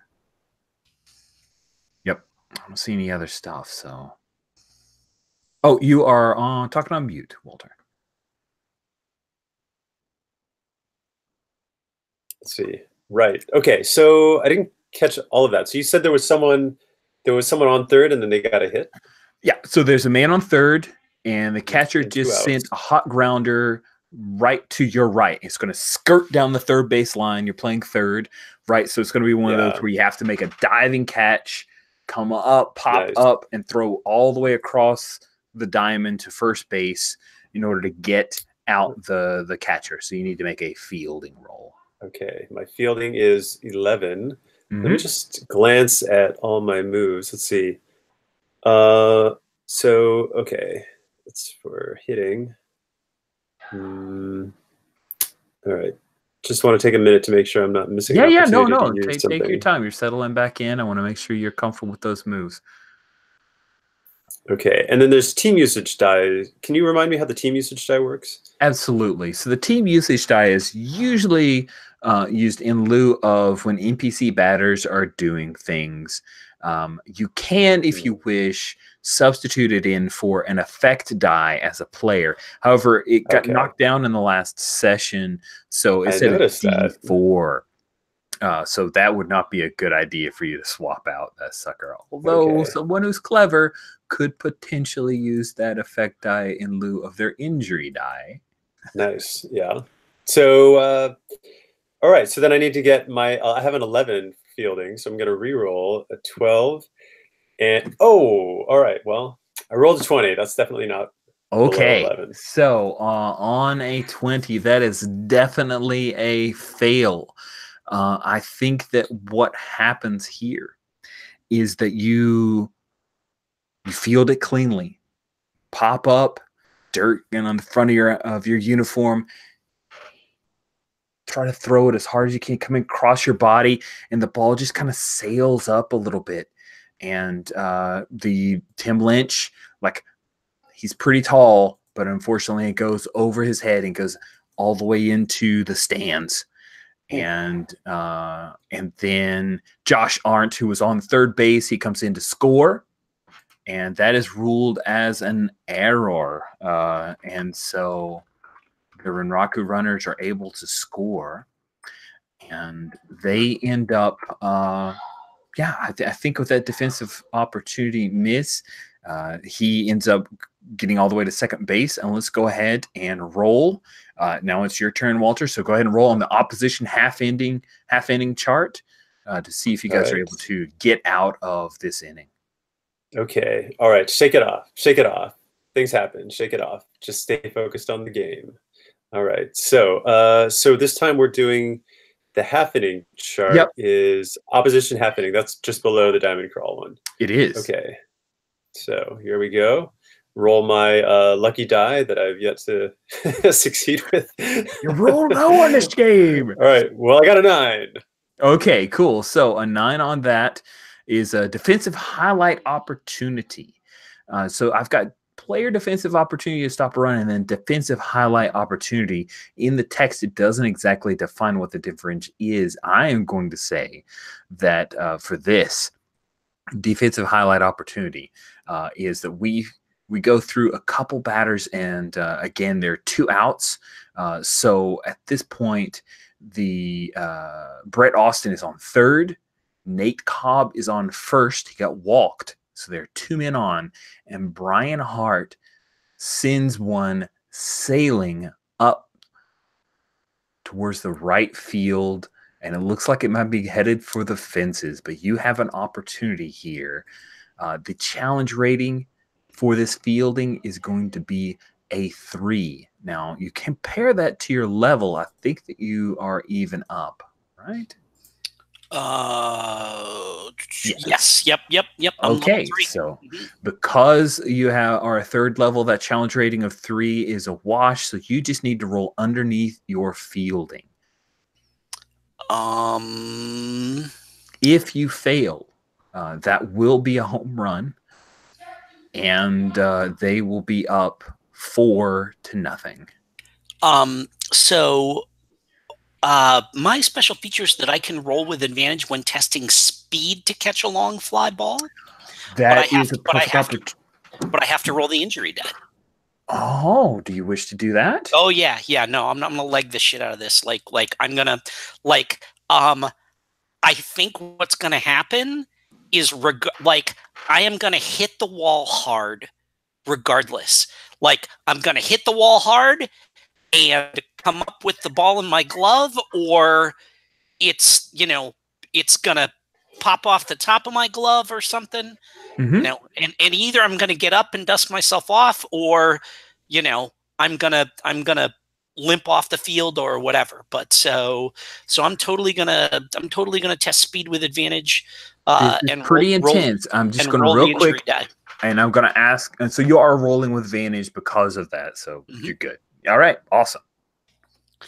Okay, so I'm rolling 2 d20s for advantage, and then my injury die is a d6. So I'm going to roll all these all together, all as one thing. So here we go. Good. That is a 5. Nice. I got a 4 on the injury die and a 5 on the fielding. Okay, a 5 on the fielding is absolutely a success. It's only 7 under, but we've defined this as a highlight opportunity. It just isn't. Well, you know what? Damn it! If I say highlight opportunity, then I should write it in. So I'm just going to say this success is going to up your usage die because it's a highlight opportunity. Fantastic. But what does it look like when you make this catch? I think it's, it's one of those things where, like I said, like, I know it's headed for the wall. I'm just like running as hard as I can. And I'm not a jumper. I'm not like JJ. I don't like, like do a put a cleat on the wall and run halfway up it and, snag a ball 3 feet over the thing. But I can take a hit. So I just like run as hard as I can, and arm goes up, and like ball comes in kind of right towards the top of the fence, and like the ball and me sort of all kind of hit the wall at the same time, and there's like a visible impact. Like one of the, like the billboards that are there, like the billboard I hit kind of shakes a little bit. And I go down, and there's that like gasp, and everyone is silent for a second. And then I just on the ground, I just like hold my glove up and like pop it open, and it's got the ball in it. Yes. And there's this titanic, thunderous applause as you have made the third out, and you guys are able to get out. And Bus, he like mills around near the first base line because he wants to walk into the dugout with you, like kind of jog into the dugout with you because you just saved him. Yeah, and this is like one of those ones where like kind of like I just sort of like toss the ball to JJ so that he can, throw it in and stuff. And like I gotta kind of like take a second, hands on my knees to kind of take a breath, and like kind of like, oh man. But then I head back into the dugout. So awesome. That is fantastic. And he pats you on the butt with his glove, and you guys come in, and we will go and jump to the second of the diamond crawl. So this will cover innings 4 through 6. I do want to add that when David's still just trying to like keep his mind on the moment, but he's definitely got this thing inside him. And when he gets in the dugout, he goes up, he goes up to Ski, and he just kind of gives him a big pat on the back. He's like, awesome catch, Ski, that was amazing, way to go. And David's just super enthusiastic. It's like overcompensating for how he feels inside. And so and I like give him the thumbs up, and I'm like, my entire body is gonna be a bruise next week. Nice. So I believe that the turn was to Walter, you just made that roll to set up the defensive opportunity. So now it'll be Jim's turn on the second of the 2 diamond crawl. And let the record show that I raised our team usage die from a D4 to a D6. Yeah, that will pay off. So there's that. Well, I'm certainly hoping so. All right, so here we go. So we've got our this is our next diamond crawl here, right? Yep. This is not an opposition half. We're jumping all the way to do 4 through 6. You bet. So it's 1-0 runners, right? Correct. Okay. So we got here. That is a 15. High is good on the diamond crawl chart for now. Player off opportunities. That's offensive opportunity to score a run. Yeah. And it's a player opportunity. So here's the situation. I think it would be cool if David, you are on second base, and there is 1 out. And that out just happened from Terrence. So Terrence struck out against the pitcher Zach Birdie. And Stosh, you come up to bat, and so we hear "Don't Let's Start" by They Might Be Giants, as you come up to the plate. This is just so you guys have a good view of things. This is in the bottom of the fifth. David, you're on second base. And so we're going to say that you got a hit. You're currently on second base. There is one out.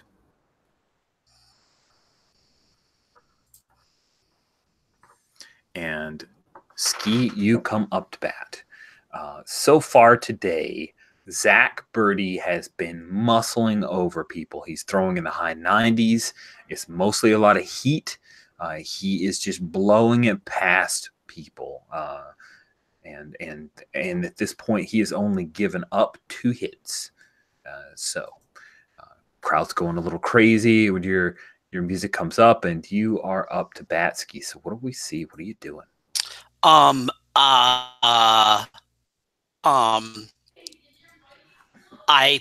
walk up, like when I come out of the dugout. I jokingly have like ice packs all down my arm, strapped to my side, and all down my leg. And like I walk out to the on deck circle, and I like take a couple of swings with the ice packs on, and then I like nod at the bat boy, and he comes and he's like unstrapping them off of me and stuff like that and everything. Like a little showboating, and then I walk up to the plate, get in there, drop it down into my Dewey Evans stance, and I'm ready to go. So remind me my hitting options again here. Absolutely happy to remind you of the hitting options. So you have 3 ways you can approach here. The first way is to just get up there, see the ball, hit the ball. You're going to roll hitting and try to roll underneath your hitting rating. The second one is that you want to get a little umph in there. You're swinging for the fences, going for a double, anything of those lines. You would roll hitting with disadvantage, but that allows you to step up your effect die to 1 higher. And then the third option, other than the special features that each position have, the third option everybody has is you can either bunt, try to get an infield hit, which allows you to roll speed, but you roll that speed with disadvantage. All right. I think I'm just gonna hit. Okay. That sounds get great. In there and see if I just get in there and see if I can put the wood on it. Because if he's throwing that hard and I can keep it in play, there's a chance that I can put it where they're, just if I can just get a little line drive or something, I can. Yeah, a little seeing eye single, and anything hits the outfield. David, they're probably going to send him. He's going to be moving as soon as it hits the wood. So, so let me see here. I'm just rolling hitting. I don't think I've got anything. Yeah, this is not. I am not laying down a bunt here. Okay. All right. So yeah, just hit. I'm okay hitter. I've got a 12 in hitting, so I need an 11 or less. See what we get here. And again, before you roll, this is a thing where if Walter, your character is on base, it makes a whole lot of sense. You want to give encouragement, anything like that. You can spin that teamwork pool, and then he will be rolling with an advantage. You get to roll a d20. He rolls a d20, and he picks the better of the 2. Not telling you to do it. I'm just making sure you're aware of the option because I didn't do a good job of that last time I ran the game. Okay, cool. Okay. I just rolled the 7, so I'm going to keep that. Oh, well, there you go. Sorry, I was trying to interrupt before you clicked the button, but I waited too long. No, I did make the roll, so cool. So you made the roll. That is awesome. Yeah. Now, so once you get the hit, then it's a 2-step process, like rolling the hit and then rolling damage. So you need to roll your effect die to see how good that is. It's the same as team usage die, so just roll your d6. And if you take a look on game time, the effect die, 5 or 6 is a double, and if you get a single, then that's an opportunity for David to try to leg it out and score. I rolled a 5. You rolled a 5. Well, that is beautiful. What does it look like? What does this double look like? I mean, I don't even get around on it. I mean, like I get about a third of the way around, but it's one of these things where it's just like you know, crack, and it just like rockets off. I think it probably breaks my bat. Oh, nice. Not like shatters it, but like definitely like, you know, like oh man, and you know, like I'm gonna need a new bat after that, you know, because whatever, I hit something like the high 90s or something. But Absolutely. you know, it's that thing where it's just like, you know, first baseman is not playing on the, you know, first baseman's playing the line, but it gets just, you know, he jumps, it gets like, just goes like, you know, 18 inches over the top of his glove, Oh, and nice. just, Yeah. you know, down the line into the box. I'm around, I'm on two. You know, I take a couple of steps off a second. I look at the third base coach who's like, no, because this is our new base coach. Yeah, Our he's smart not base quite as coach. crazy as Eric Duncan. So, David, what do we get? Like a flash of David? So you with that double, it's more than enough for you to be able to round third and head for home. What does it look like when you come around to score? Like, is it a stand up where you just run all the way through the base, or do you actually drop down and do a slide, or is there anything that we see that will be in the highlights later?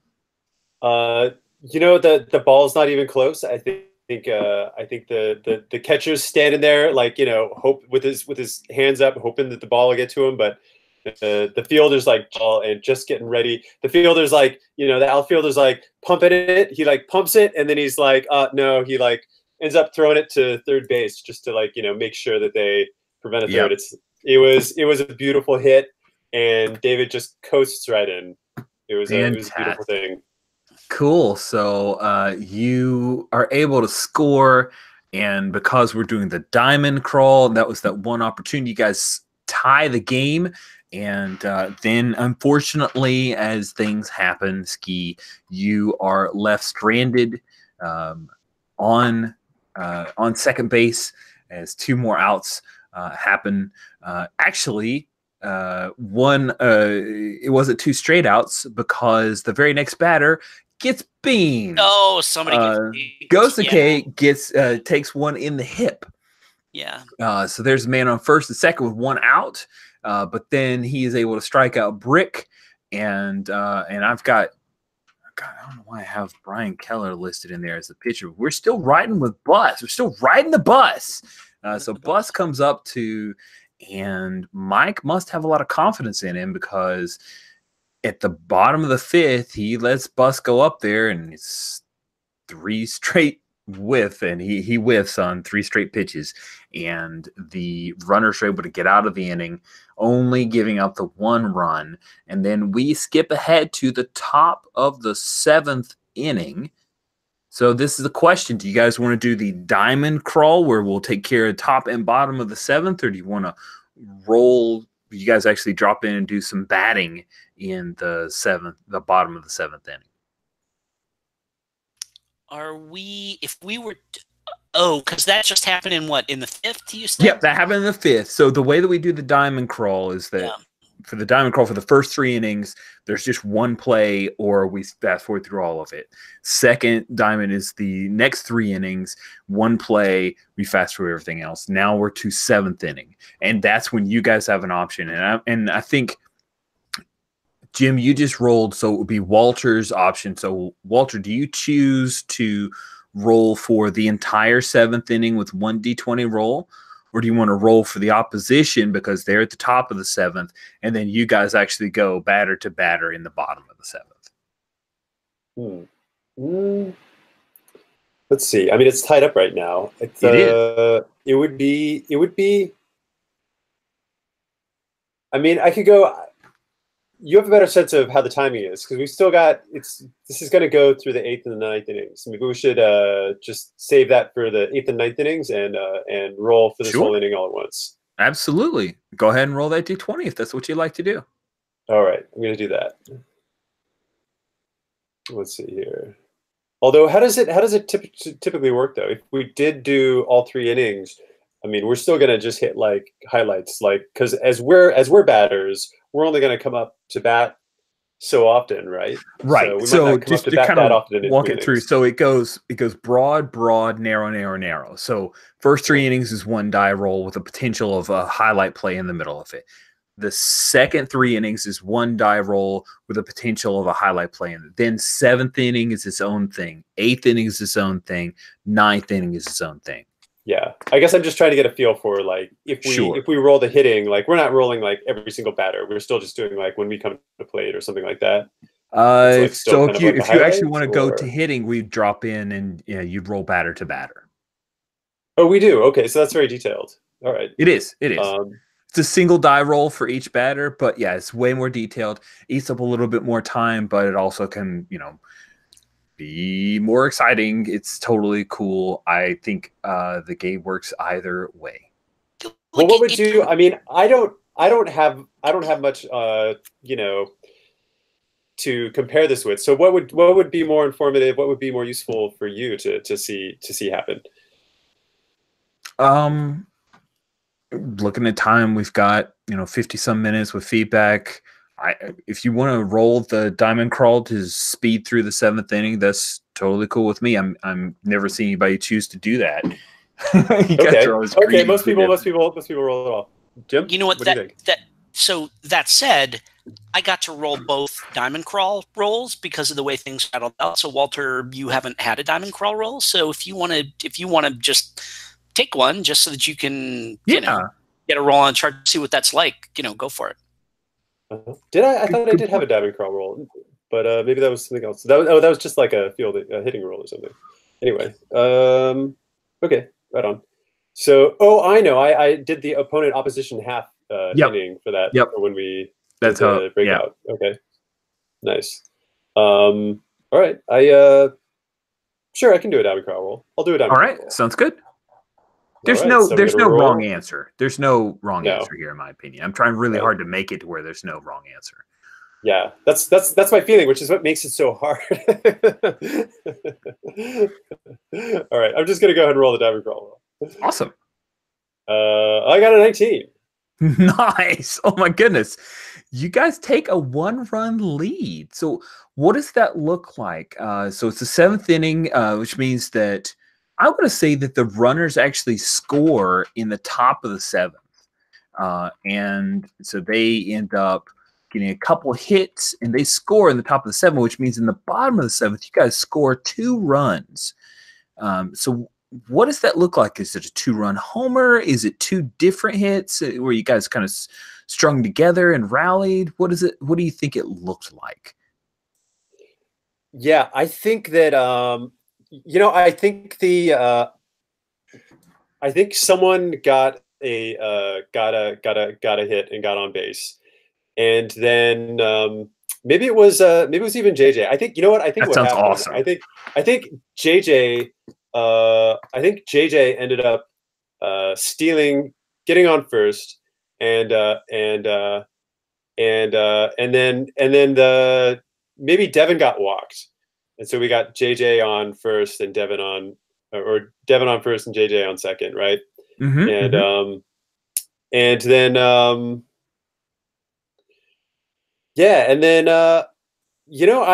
want to say that I was able to get a hit, coming in after Tim. Nice. Maybe there was one out and just kind of like drove it right over the second base, just like a hard grounder right over second base, right down the gap. And that was enough for JJ to move all the way into home. Nice. So it's one of those like literally went like right up directly up the middle, barely missed the pitcher. Yeah, just right through the pitcher's legs, pretty much. The pitcher couldn't react soon enough to get a hold of it. And the center fielder was he was cheating a little bit to one side, and so it ends up rolling all the way and touches the wall, and JJ scores, and then Devin just burns it as fast as he can, and he actually comes and scores right after with JJ standing there, like right there, like slide. And there's a throw, and the catcher just barely misses Devin, and he scores, and you get both RBI, and you guys take the lead. That is awesome. Cool. So we go around at the top of the 8th. Matt Frawley is in. The bus is sent to the showers when he gave up that run the top of the 7th. That was it. He got chased at that point. And there was a good amount of applause. Bus really felt like, they were up by 1, but he pitched a good game, only giving up 2 runs to this team in 7 innings. A 6 1/3. It was decent showing. So now it is to you, Jim, for the 8th inning. Do you want to go full on, or do you want to do the diamond crawl roll for the whole inning? If I'm rolling for us, and we say that Terrence grounded into a double play that got him and David closing out the inning, awesome. That means that Stosh would get the lead off. That is exactly what we will say. Cool.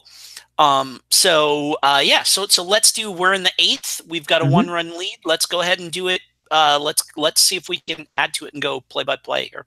All right. So first we start with the opposition half inning chart. Roll that D20. Go ahead and do that.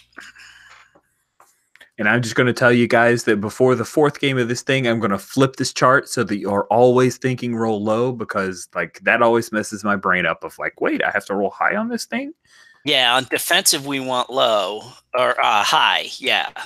On both of the diamond crawls, the opposition and then the full diamond crawl, you want to roll high right now, but I'm gonna flip the whole chart. So would you flip the battle results? It's high does better as well, right? So it does go both ways already on different rules. It does, except when you're actually up the bat trying to roll hitting or fielding or anything, you want to roll low. That's what I'm saying is those two. The chart is roll high, but when you individually make a test, you're rolling low. I don't like that, so I'm going to flip it. But let's continue with this as is. It's just a thing I did not get to for this. So what we don't want to roll on defense is that 3 that I just rolled. You don't want to roll the 3. That is correct, as Matt Frawley gets eaten up. Justin Rouse hits a 2-run homer. Danny Ryan, the center fielder, gets on base. He gets walked, and then it's the first pitch, and just knocks it out. And it is a no-doubter. It is a towering shot. As Rouse hits it, it's one of those where he cocks and then swings, and he's got that lift angle, and as soon as it goes, you can hear the crack of the bat. It's not even worth running into the wall. It's one of those where you just watch it sail overhead. Yes. Yep. Just put my hands on my hips and just watch it go by. And Frawley, his head drops. He doesn't even look. He knows that is gone. And so does Rouse. I think this is one of those ones where I actually kind of take my hat and I wave to the ball as it goes over my head. Yeah. Yeah, and it's I actually didn't check if he was a right-hander or a left-hander. Let me look up Rouse real quick. So Justin Rouse is a right-hander. So it's opposite field power, right? Because he sent it to the right field. David, you're standing there. You're in your stance. You know that this guy could send a hot grounder your way at third base, and he does this thing, and it just goes off, and it keeps going. Do you watch it, or do you just kind of stay focused on the field and watch the other players? What is David's reaction when he knows this monster home run was just hit? Yeah, David's feeling a little bit deflated. It was definitely feeling like, oh, we're moving on. We're making our move. We've got our rally going. It's all right, this might be a long game. Yeah, so that is it. And as you're standing there, you hear Gosuke, who, if you remember, he got hit in the hip by their pitcher, Zach Birdie. And he says, look, man. And Rouse actually carries the bat for several steps, which is a little bit of a faux pas. It's a little bit of showboating as he watches it go. And it literally leaves the stadium. The right field porch is kind of short and it goes over the stands. It doesn't, it doesn't go all the way up to the lights, but it's one of those where it goes all the way out and bounces in the parking lot, right? And then he casually drops that bat and he circles the bases and the runners all come out and they line up because they just top of the 8th inning. They're taking a 1-run lead. Really sucks the wind out of the sail. And Mike immediately, he has Nibbler and Harvey get up in the bullpen and just starts like as fast as they can. They're pitching as fast as they can, trying to get ready because Frawley doesn't have it today. And that is what we get from the opposition half for that. So, yeah, Frawley walks a guy, but it buys enough time for Nibbler to come in. And Nibbler's just had a few days rest, but for some reason Mike feels most confident with him right now as he's trying to save Michael Stephen King. That's the nickname he's trying to get people to use because he's scary as a closer. But right now it'll be Hobie the Nibbler Harris who comes in and gets you guys out of the top of the 8th. But at this point, they have given up. You guys have given up 5 hits. Oh, that is not the number I wanted to put there. And it's 4-3 at the bottom of the 8th. And then we hear They Might Be Giants as Ski. Oh, no. Hold on. Let's hold up. So you come in the dugout, and Mike's there. Brick's like, come on, guys. Pick him back up. Come on. He's trying to get everybody charged up. And Timmy comes up to you, Ski, and he's like, hey, Ski, there's a phone call for you.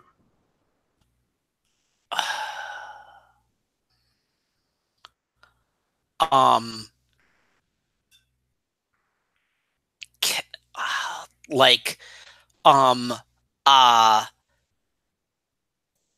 I don't know what to do here. Like I look at him, I mean, do I I got to be out there now, right?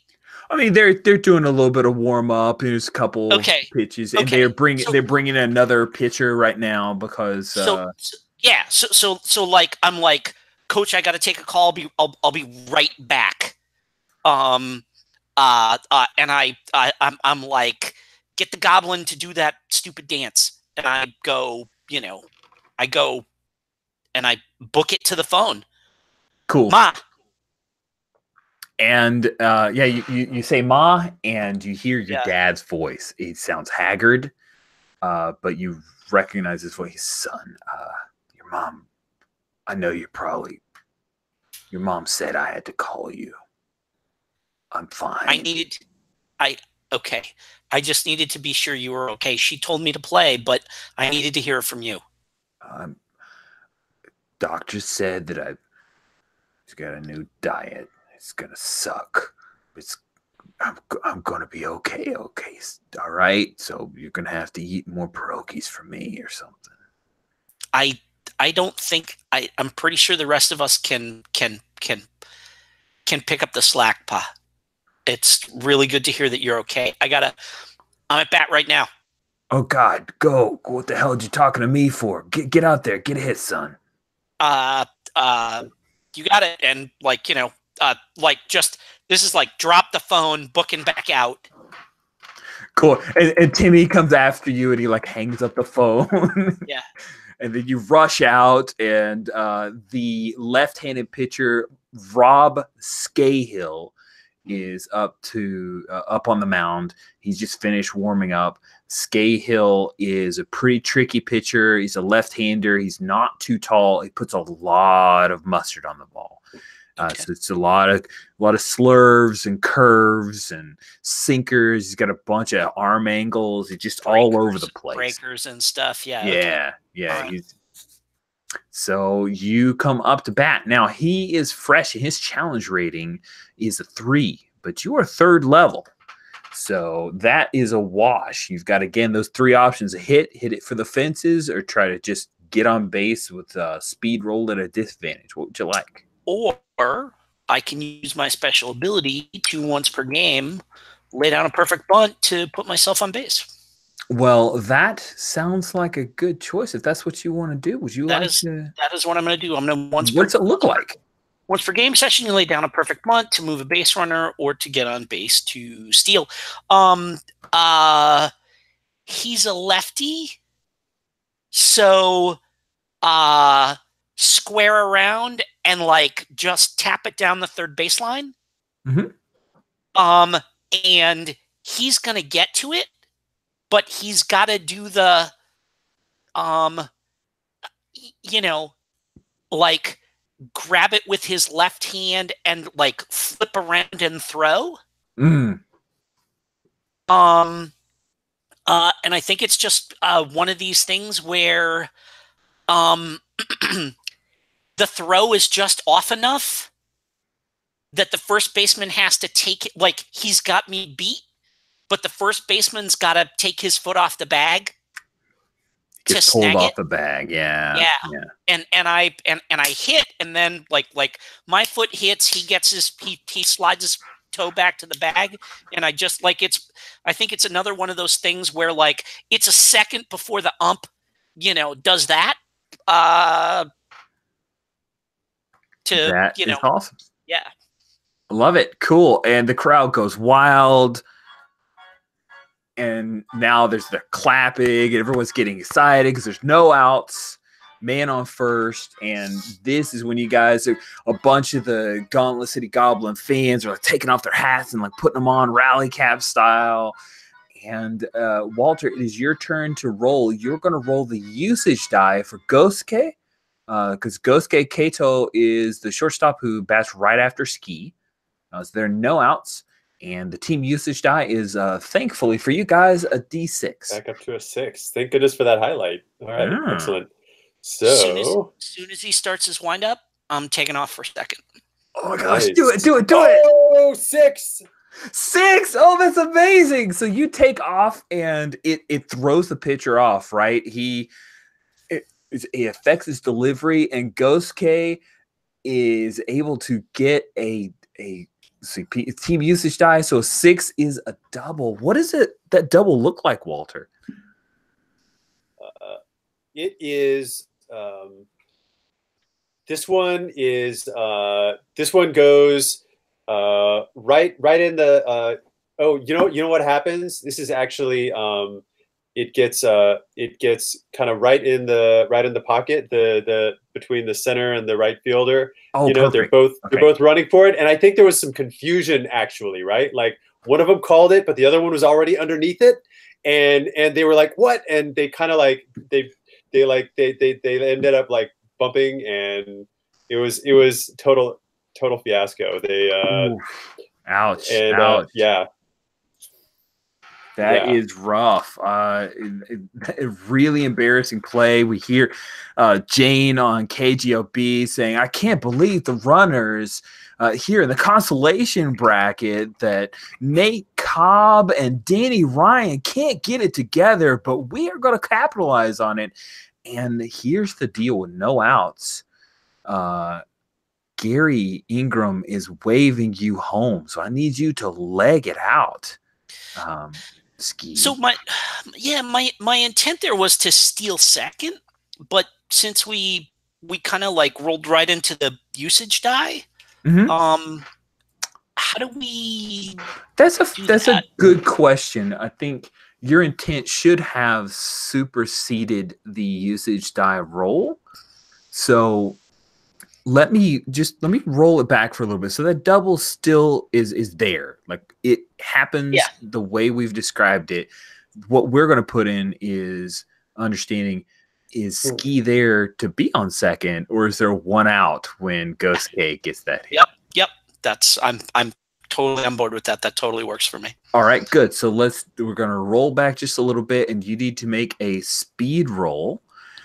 This would be a challenge rating of a stealing second, not third. So it'd be challenge rating a 2, so it's a wash. So you just need to roll underneath a 12 or less. It's not a wash because I'm level 3, so I get a +1 on it. No, there's no +1s. There's either a challenge rating, okay, or it's okay. So I need a 12 or less, but I'm rolling with advantage because that's a position thing. Oh, very nice. So 12 or less. Let's see what we got here. Boom, 9 and 11. Oh, wow. Beautiful. So, yeah, it's one of those, it's an easy steal. Like you take it, there's a throw, but by the time the shortstop gets over there, and well, he's already over, but by the time the ball it taps you on the side of the hip kind of thing, right? Yeah, it's just, I don't know. Like, all I need is like just a little pop-up slide, and I'm there. Nice, Yeah. nice. So you are on second, which means when this double is hit, there's no leg it out needed. Beautiful. So yeah, you're good. You guys score with the hit from Ghost K. So now you guys have put a run on the board with that hit. And I think that's because they ruled it an error there for the double that he got. So you guys now have 6 hits. Error on the defensive side because really the right fielder should have had Ghost K's hit. So Ghost K is currently on second. There are no outs, and Brick DeVore comes up to bat. Jim, it's your turn. Go ahead and roll that usage die. Which is a D6 for us, right? It is. It's still a D6. That's a 6, yo. Oh my goodness. What is up with this? Somebody check that die. It is rolling mighty too good. What's that double look like? Like this is a legit double, I think, because we've got someone on second, and this is just like we haven't had yet is a ground rule double, is like a long thing that like a long looper that lands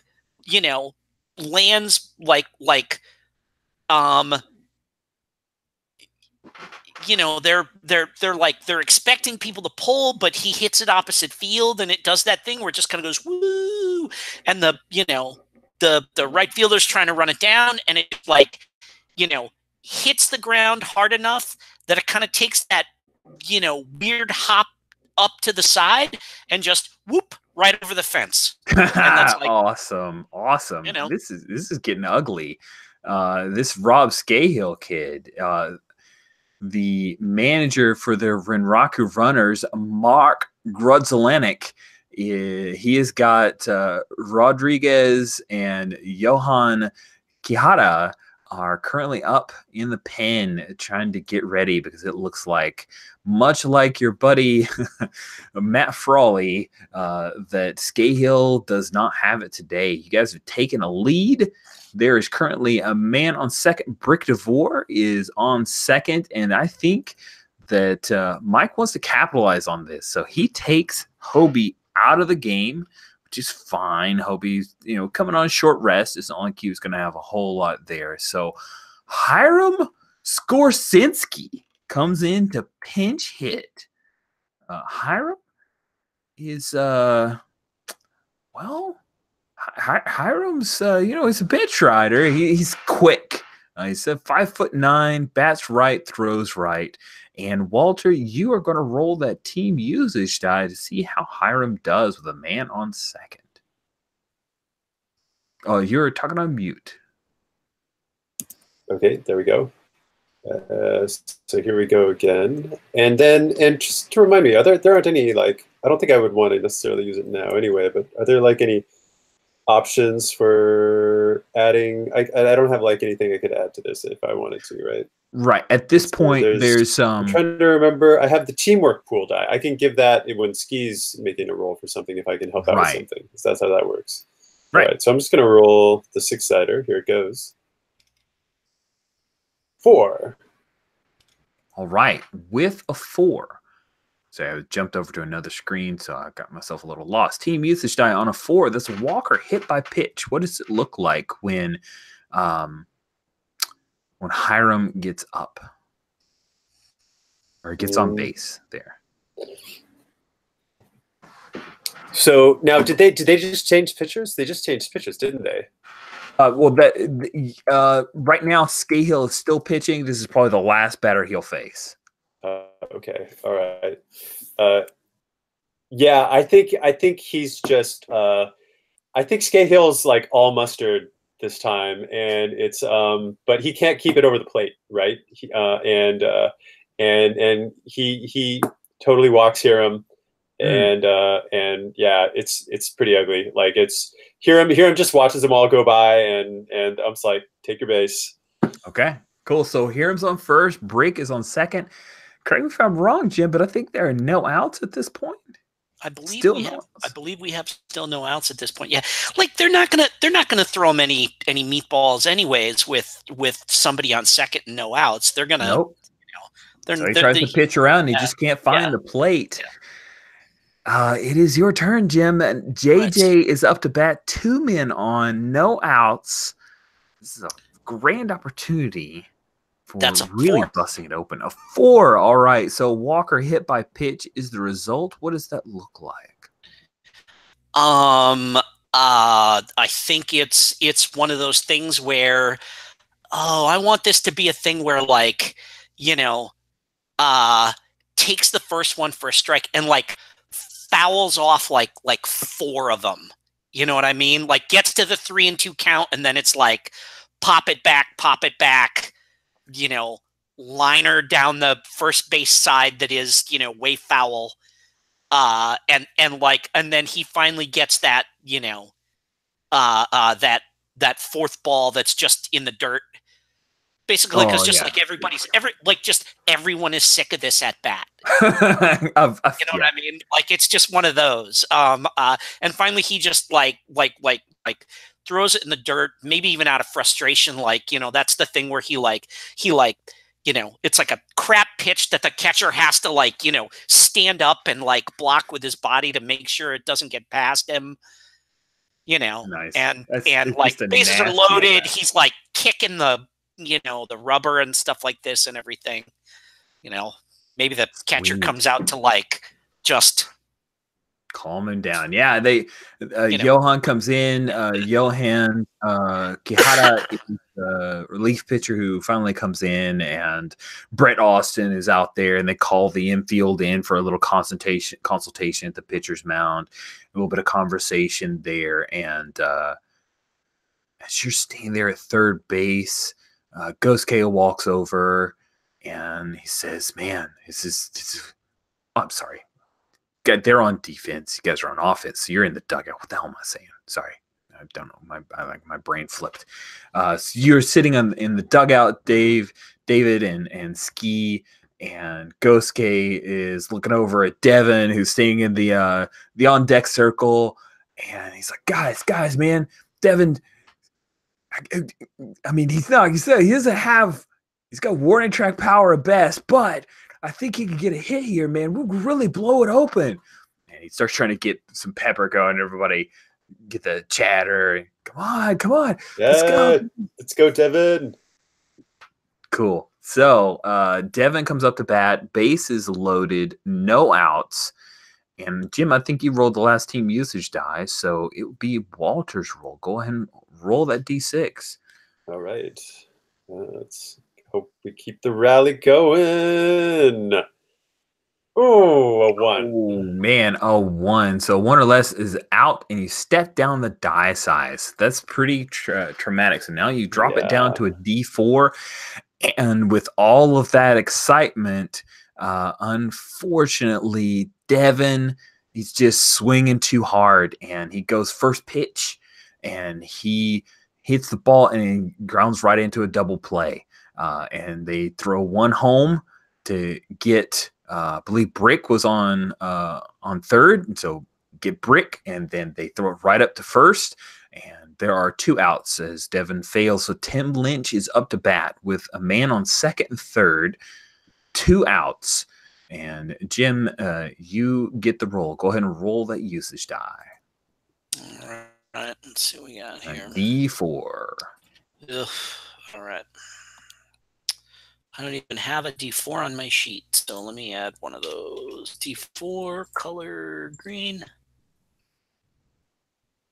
It's a 4. A 4? Son of a gun. All right. Well, with a 4, it's a Walker hit by pitch. Oh, you know what? I think they're just like if it's 2 outs, second and third, they're just gonna they're just gonna walk. Yeah, walk. You load the bases.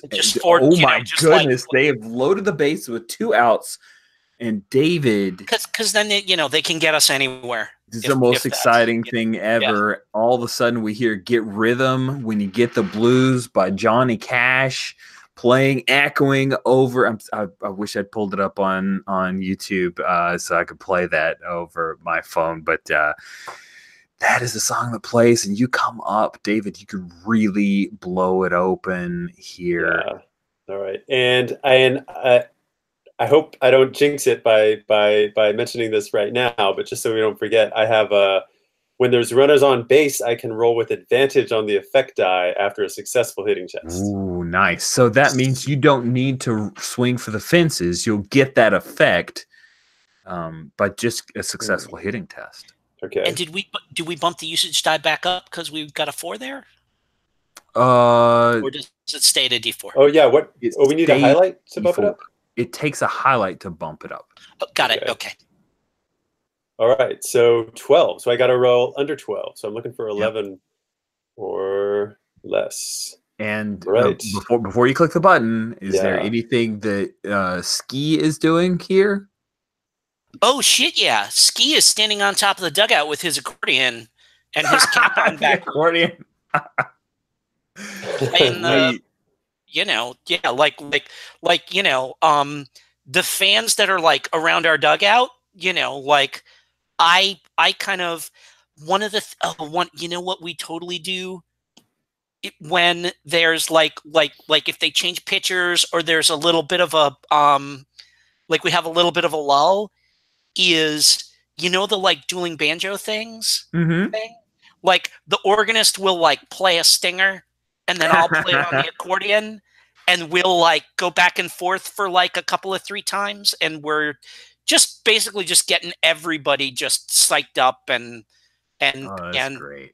And having fun with it. Yeah, so awesome. Nice. All right, so then you're spinning a teamwork pool and I love the color for that. One of my teamwork pool and I'll put that down to a 1. And each of you guys can roll a D20 and then Walter can choose which of the 2 he'd like to use. We each roll 1. Okay, so I only roll 1. All right. So here's my roll. 4. Oh, nice. But hey, we could still get that 10 under maybe if we maybe roll on the teamwork die. I rolled a 1. What? 10 under. Beautiful. So that is amazing. So you roll a 1. The first thing is this is a highlight opportunity. This is going to be a highlight regardless. You will be stepping up the usage die, so go ahead and do that. And then roll your effect die with advantage. David. Yeah. Okay, so your effect die is a D8, so you're rolling 2D8 and you pick the better of the 2. All right. Roll high, my friend. Yeah, right. 8! Oh my goodness, an 8! Oh man! So just so you know, 8 or more is a home run, which makes this a grand slam. Oh, shit. Nice. What does this home run look like? Is this one of those like really high, far gone thing? Is it like a laser that just barely clears the wall? What does it look like? Yeah, this is really suspenseful. This is really high, and it looks like it could be foul. It looks like it could be. It looks like it's right over the line. It could be going foul, and then it's like just inside the pole. I think it hits the pole and bounces into the stands on the fair side. Yeah, it's one of those when they show the highlight on the Jumbotron. There's a bunch of Goblin fans who are all like just gesturing like, please God, move this ball inside. And there's like one kid who's standing there right by the pole and he throws his glove up. He's up there in the stands, right? He throws his glove up and the ball just like flips off the top. It bounces off the pole, flips off the top of the webbing. And then it goes to this mad scramble where all these kids are just going crazy trying to find that grand slam. And the crowd is they all surge to their feet and everyone's screaming your name as you get to trot around. And they put 6 on the board in the bottom of the 8th. It is now 9-4. The runners have been demolished. At this point, Johan is probably going to just have to ride it out at this point. The pitcher, Chris Rodriguez, sits back down because Gridzelanek is like, I'm not going to waste this guy. Let's just see how this ends, because it is, it is basically over, David. 2 outs. That is amazing. So, wow, that was so cool. The team usage die goes up to the D6. Go ahead and make that adjustment. Nice. That feels good after lowering it to D4 myself to put it back. There you go. And now we come to Terrence Robertson. Who rolled the last team usage? I think it was Walter, right? So it'd be Jim's turn? Yeah, it was Walter because it was actually David's at bat. So okay, cool. And there's a 20. We're doing the team usage die. Team yeah, sorry. So it's 2 outs. There's 2 outs. So Terrence is up. Go. So roll your D6. It's a 3, which I think okay, cool. I think that closed out the inning, right? An out die size remains the same. So with nobody on, Terrence he hits the dribbler and tries to leg it out, but Rouse throws him out, and that ends the inning. But still 6 on the board. Jane is like, her voice is a little hoarse, like from all the screaming during that inning. But she's professional, and we come to the top of the 9th for the Raku runners. Walter, go ahead and roll that opposition half inning. Okay. Players on defense. D20 roll. 20. Here we go. Oh. A 9. A 9er. Okay. Well, that is a defensive highlight opportunity. Now, you guys have such a lead that this defensive highlight opportunity is, I'm just going to say there are 2 outs. And we're going to say that the pitcher at this point is Michael King. You know what? He brings in Brian Keller. He's going to save Michael King a little bit there because you guys have such a huge lead. And Keller he's walked a guy, and then that guy stole second. And so the defensive opportunity is that there's a guy on second, and this is, I'm going to go for the nice high fly ball that's going on. And this defensive opportunity is, if you fail, then they're easily going to score this run. And there are 2 outs. You could, if you catch it, then it's into the game. That's the kind of highlight opportunity that you have. So I'm going to say it's in Ski's wheelhouse. You and JJ are going, and JJ doesn't call you off. He's going to let you take this last out because you're a TC. Yeah, I think that I roll with disadvantage when.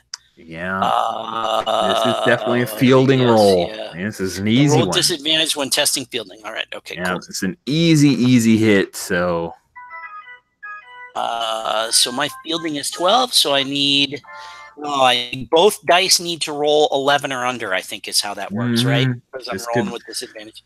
See what we got here.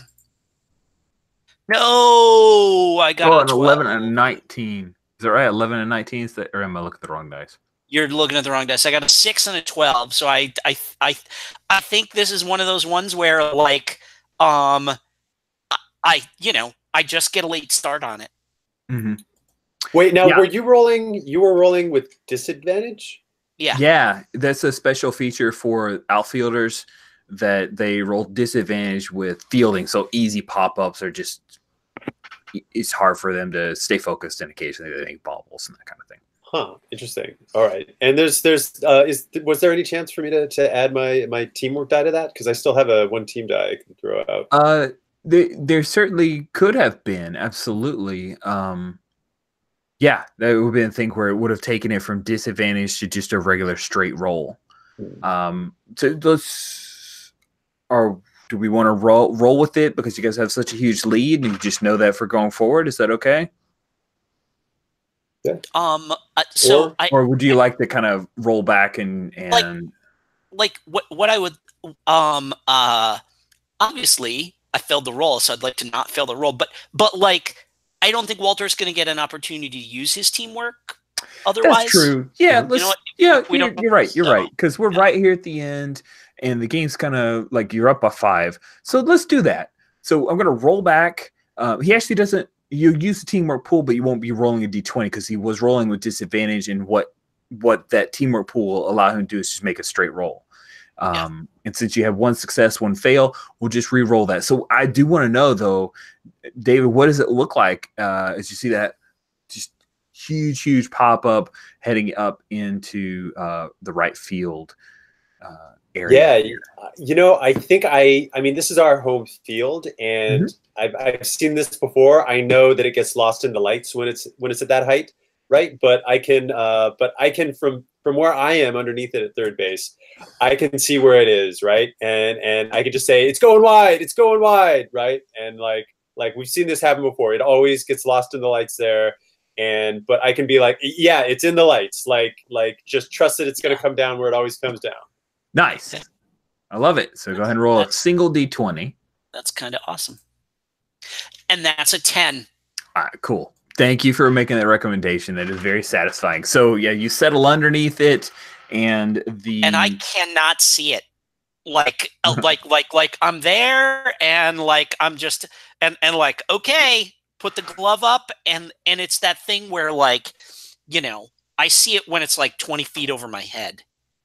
Oh wow. Like you know, it's like go, and they're like, you know, and they're yelling, "You're under it," and I'm like, "Okay, here we go. I'll see it any second now." And then it, like, you know, it's like out of the you know, out of the lights, and boom, pop right into the glove. Hold it up, and there's you know, very excited. A lot of the stands they jump up again. There are people who are already up trying to wait for this last out, and I'm gonna run right up, like off the like booking it back towards home plate, and I just like hop right over the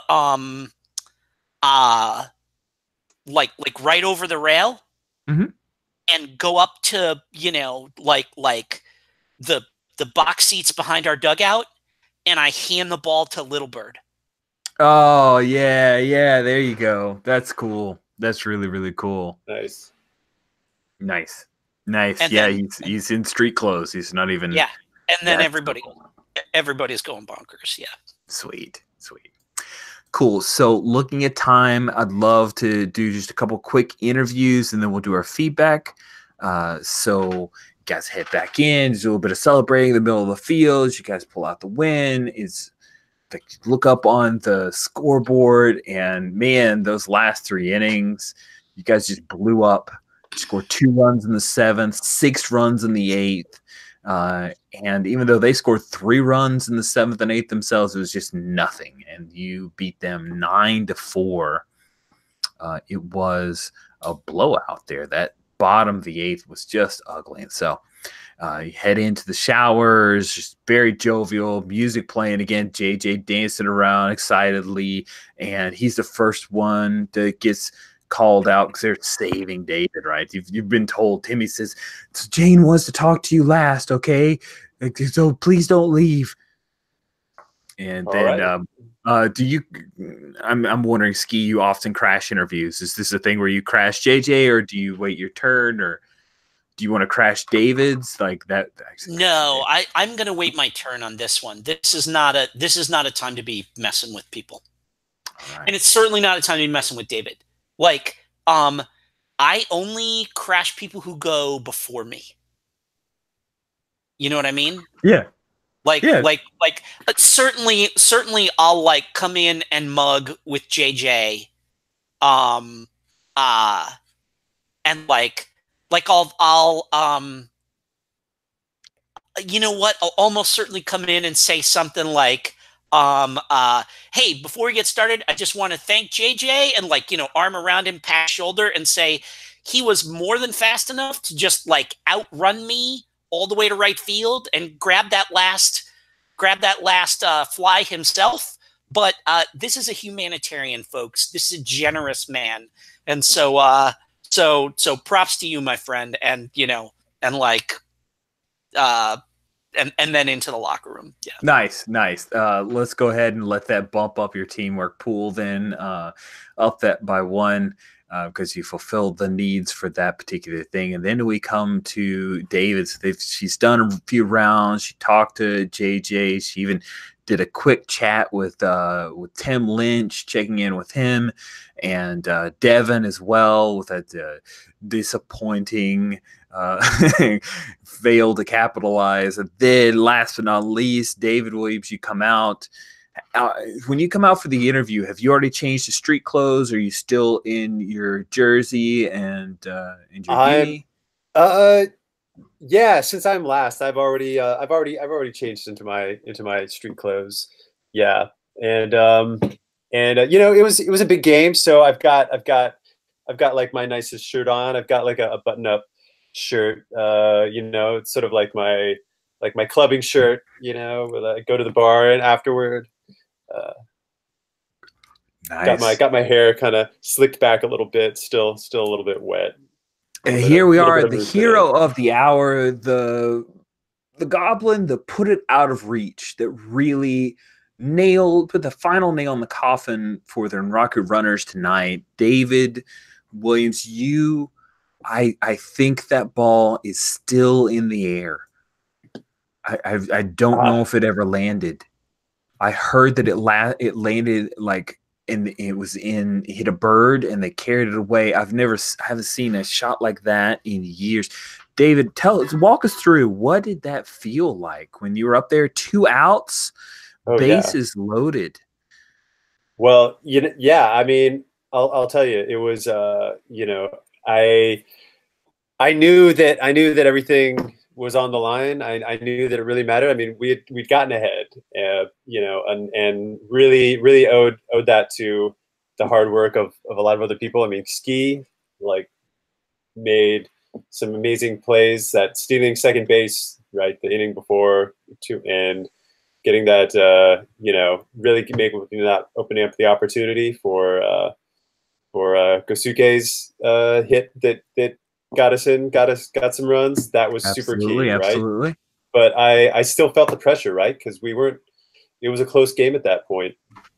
And you know, I just believed, you know, I just got back to fundamentals. I mean, we've had great coaching this year. Eric Duncan and Gary Ingram have both been phenomenal, and I just relaxed, and it was just like being back at batting practice, and it all happens naturally when I'm in the right mindset like that. So it was a beautiful thing to see, and I'm really grateful for our great coaching. Our hitting staff is phenomenal.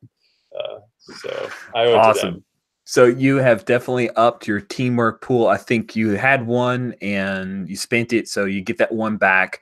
But I want to see here, like you're going through the media arm mentioning Eric Duncan. I'd like to see you roll likability here. Okay. Let's see. Let's do. So my likability is, it's a 10. All right. At first I thought it was my leadership. It's not that bad. All right. So I got to roll a 9 or better, or lender. Okay. Boom. 19. Okay. So yeah, she great. She kind of glosses over the mention of Eric Duncan. It doesn't sink so much. It's just it's a data point, but she focuses on a lot of other aspects. She wraps it up, and she asks you a few questions about other things that are going on in the game, and you guys kind of brush through. So you get the feeling that like you gave Eric a little bit of support, and maybe Eric got some fuzzy, warm feelings, but it's not like there's now a groundswell of support of like, yeah, what happened to Eric? It's just, he's talking about all the places that got him there. Kind of, you get that feeling. But that is where we will end tonight's session. With you guys having your victory over the Rocket Runners in such resounding, like such a stamp put there in that bottom of the 8th. That was ugly for the poor runners and beautiful for you guys. So let's take a moment and kind of step back, and with a few remaining moments in If you need to go right at 11, that's totally cool. But if you can stay a few minutes longer, I'd love to do the feedback. We do our normal roses and thorns. And especially, Walter, because there are a lot of changes that happened from the last iteration that you played. I'm really interested in hear your feedback. So did you want to lead off with thorns, Walter? Do you mind? Let's see.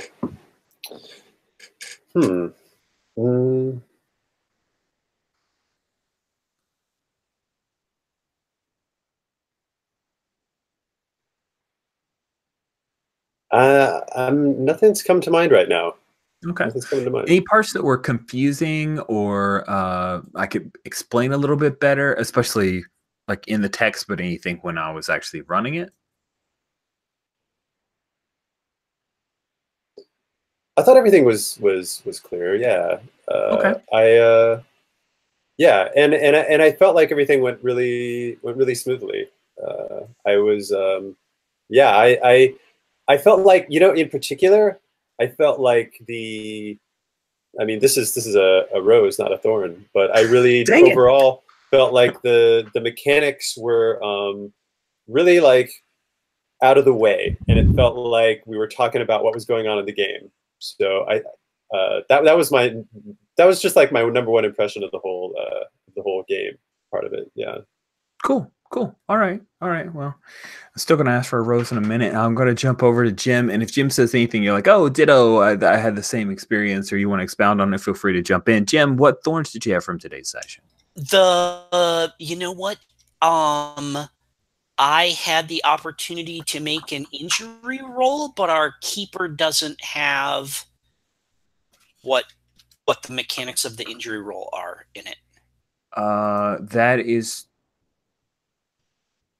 Yeah, you roll the injury die and you take that many hit points of damage. Got it. Okay, so then that's me not understanding how that works. So then, that's still good feedback. That's a thing that I can make clear in the keeper. So then what happened was, I do have an all over body bruise. Mm-hmm. Yeah. And so when I rolled that 4 on the injury, your hit points were down 6. I didn't even look to see that you'd taken down the hit points. That's okay. On me. Yeah. So I'm now at 6 out of 10. Yeah, actually, it's just 6. Like, to me, I'm thinking that. Well, no, it's I hadn't actually mentally decided if there is a hit point max. Like, the way that I've phrased it is you have a starting hit points, but your recovery. But then again, there's got to be a point where like you can't just keep recover. So you got to recover to a certain point. I'm sorry, I'm mumbling, but I'm so yeah, 6 out of 10. Just say that. But now I need to figure out what's your maximum. I think your maximum would be your starting hit points if you roll the max die. Okay. And then recovery is like a between games narrative thing. Yep. Right? Okay, cool. That was my only thorn was I didn't know what it meant when I rolled the injury die. But that may be because I kind of look for everything to be on the keeper. Yep. And I've got almost everything out there, but I don't have anything talking about injury. Yeah. Yep. So that was my main thing. Main thing? Any other like smaller, secondary, tertiary? What is the? You know what? I think the other thing that I have is that and this is a thing I'm not sure about, but there comes a point where like if you get more than a couple of runs ahead, there is absolutely no reason to roll on the diamond crawl chart. So if you get a couple runs ahead, there's no reason to roll on it. That's interesting. What do you mean by that? What I mean by that is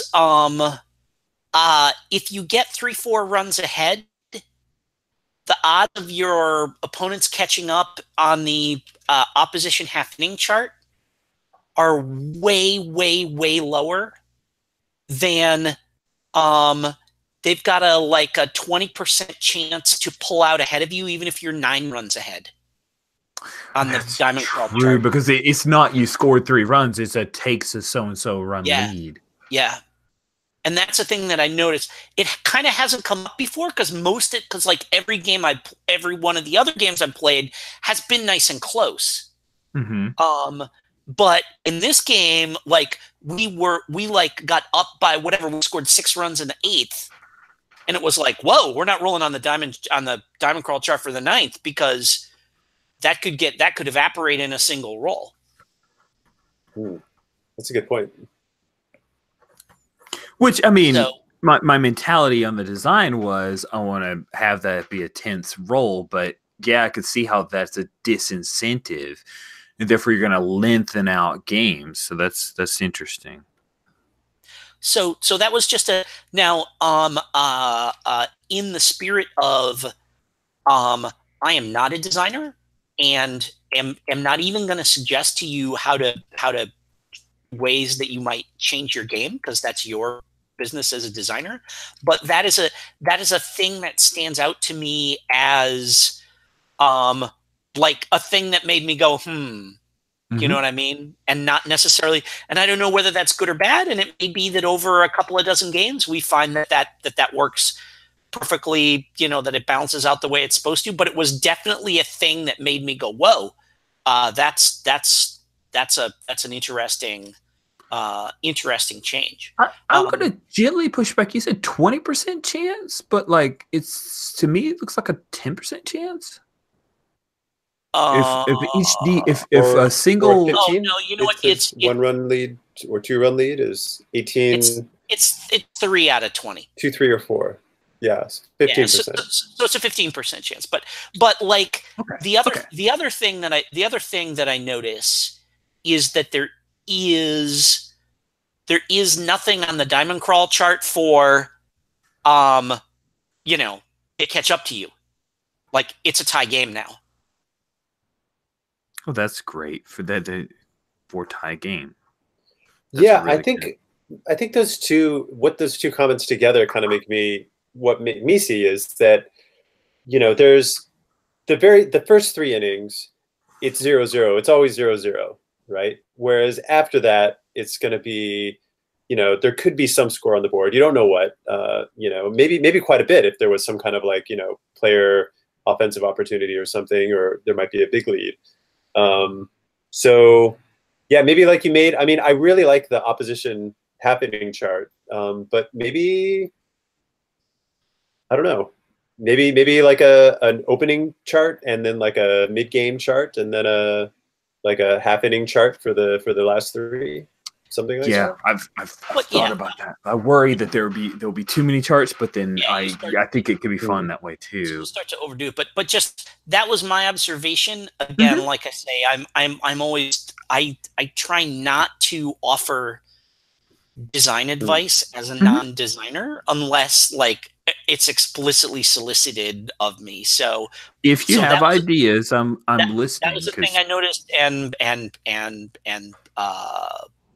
like those are basically my 2 thorns. One was definitely one was, I think, me not understanding the rules, or like not realizing that a thing was in the main rule doc that wasn't on the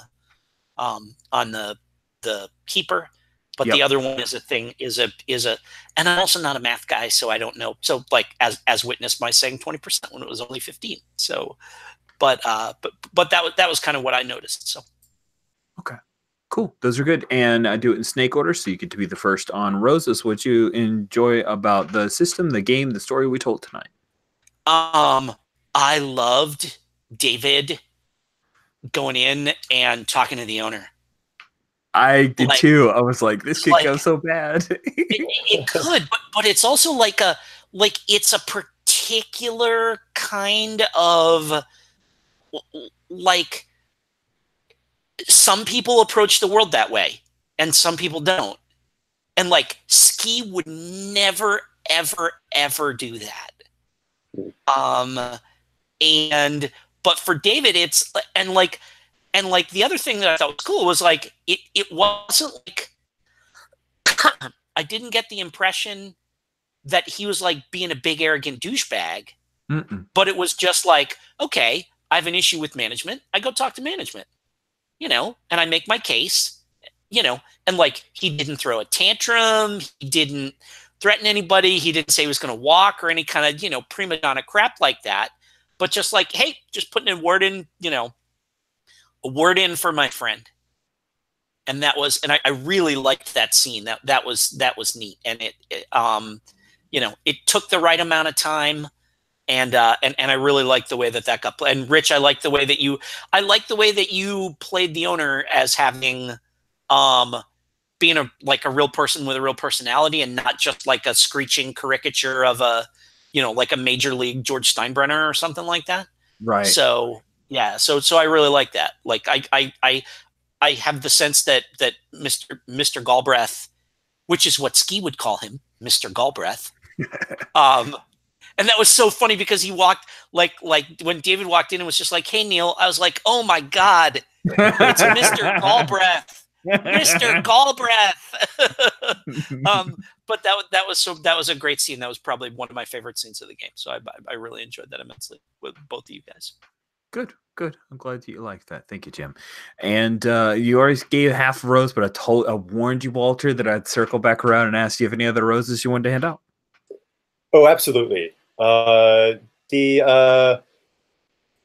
soon as you said that Ski had a phone call and it was his mom on the line, I was like, oh my God, is it really? And it was just so beautiful, like that. Yeah, that whole scenario and how it paced through the game was beautiful. So thank you for that. That was genius. Oh, Jim's reaction to it really sold it too. It was so good, so good. That was awesome. I really enjoyed that. Glad you liked that. Beautiful scenes. I did a lot. Good, guys. Thank you so much. Thanks for staying over a little bit to do the feedback here, and we will go into the very last session of our championship series, and that'll be next week. And that'll be post-Christmas. So Merry Christmas to both you guys. Happy holidays, whatever you do here in this holiday season. I hope you enjoy it. Spend time with friends, family, or just enjoy yourself, relax, de-stress, or whatever you want to do. But it's been great. Thanks for carving out a little bit of time here in late December to play this game with me. I really appreciate it. Totally worth it. Totally yeah. I've had a blast. And thanks for running this game. It's been super fun. And Jim, before we go for the night, I want to say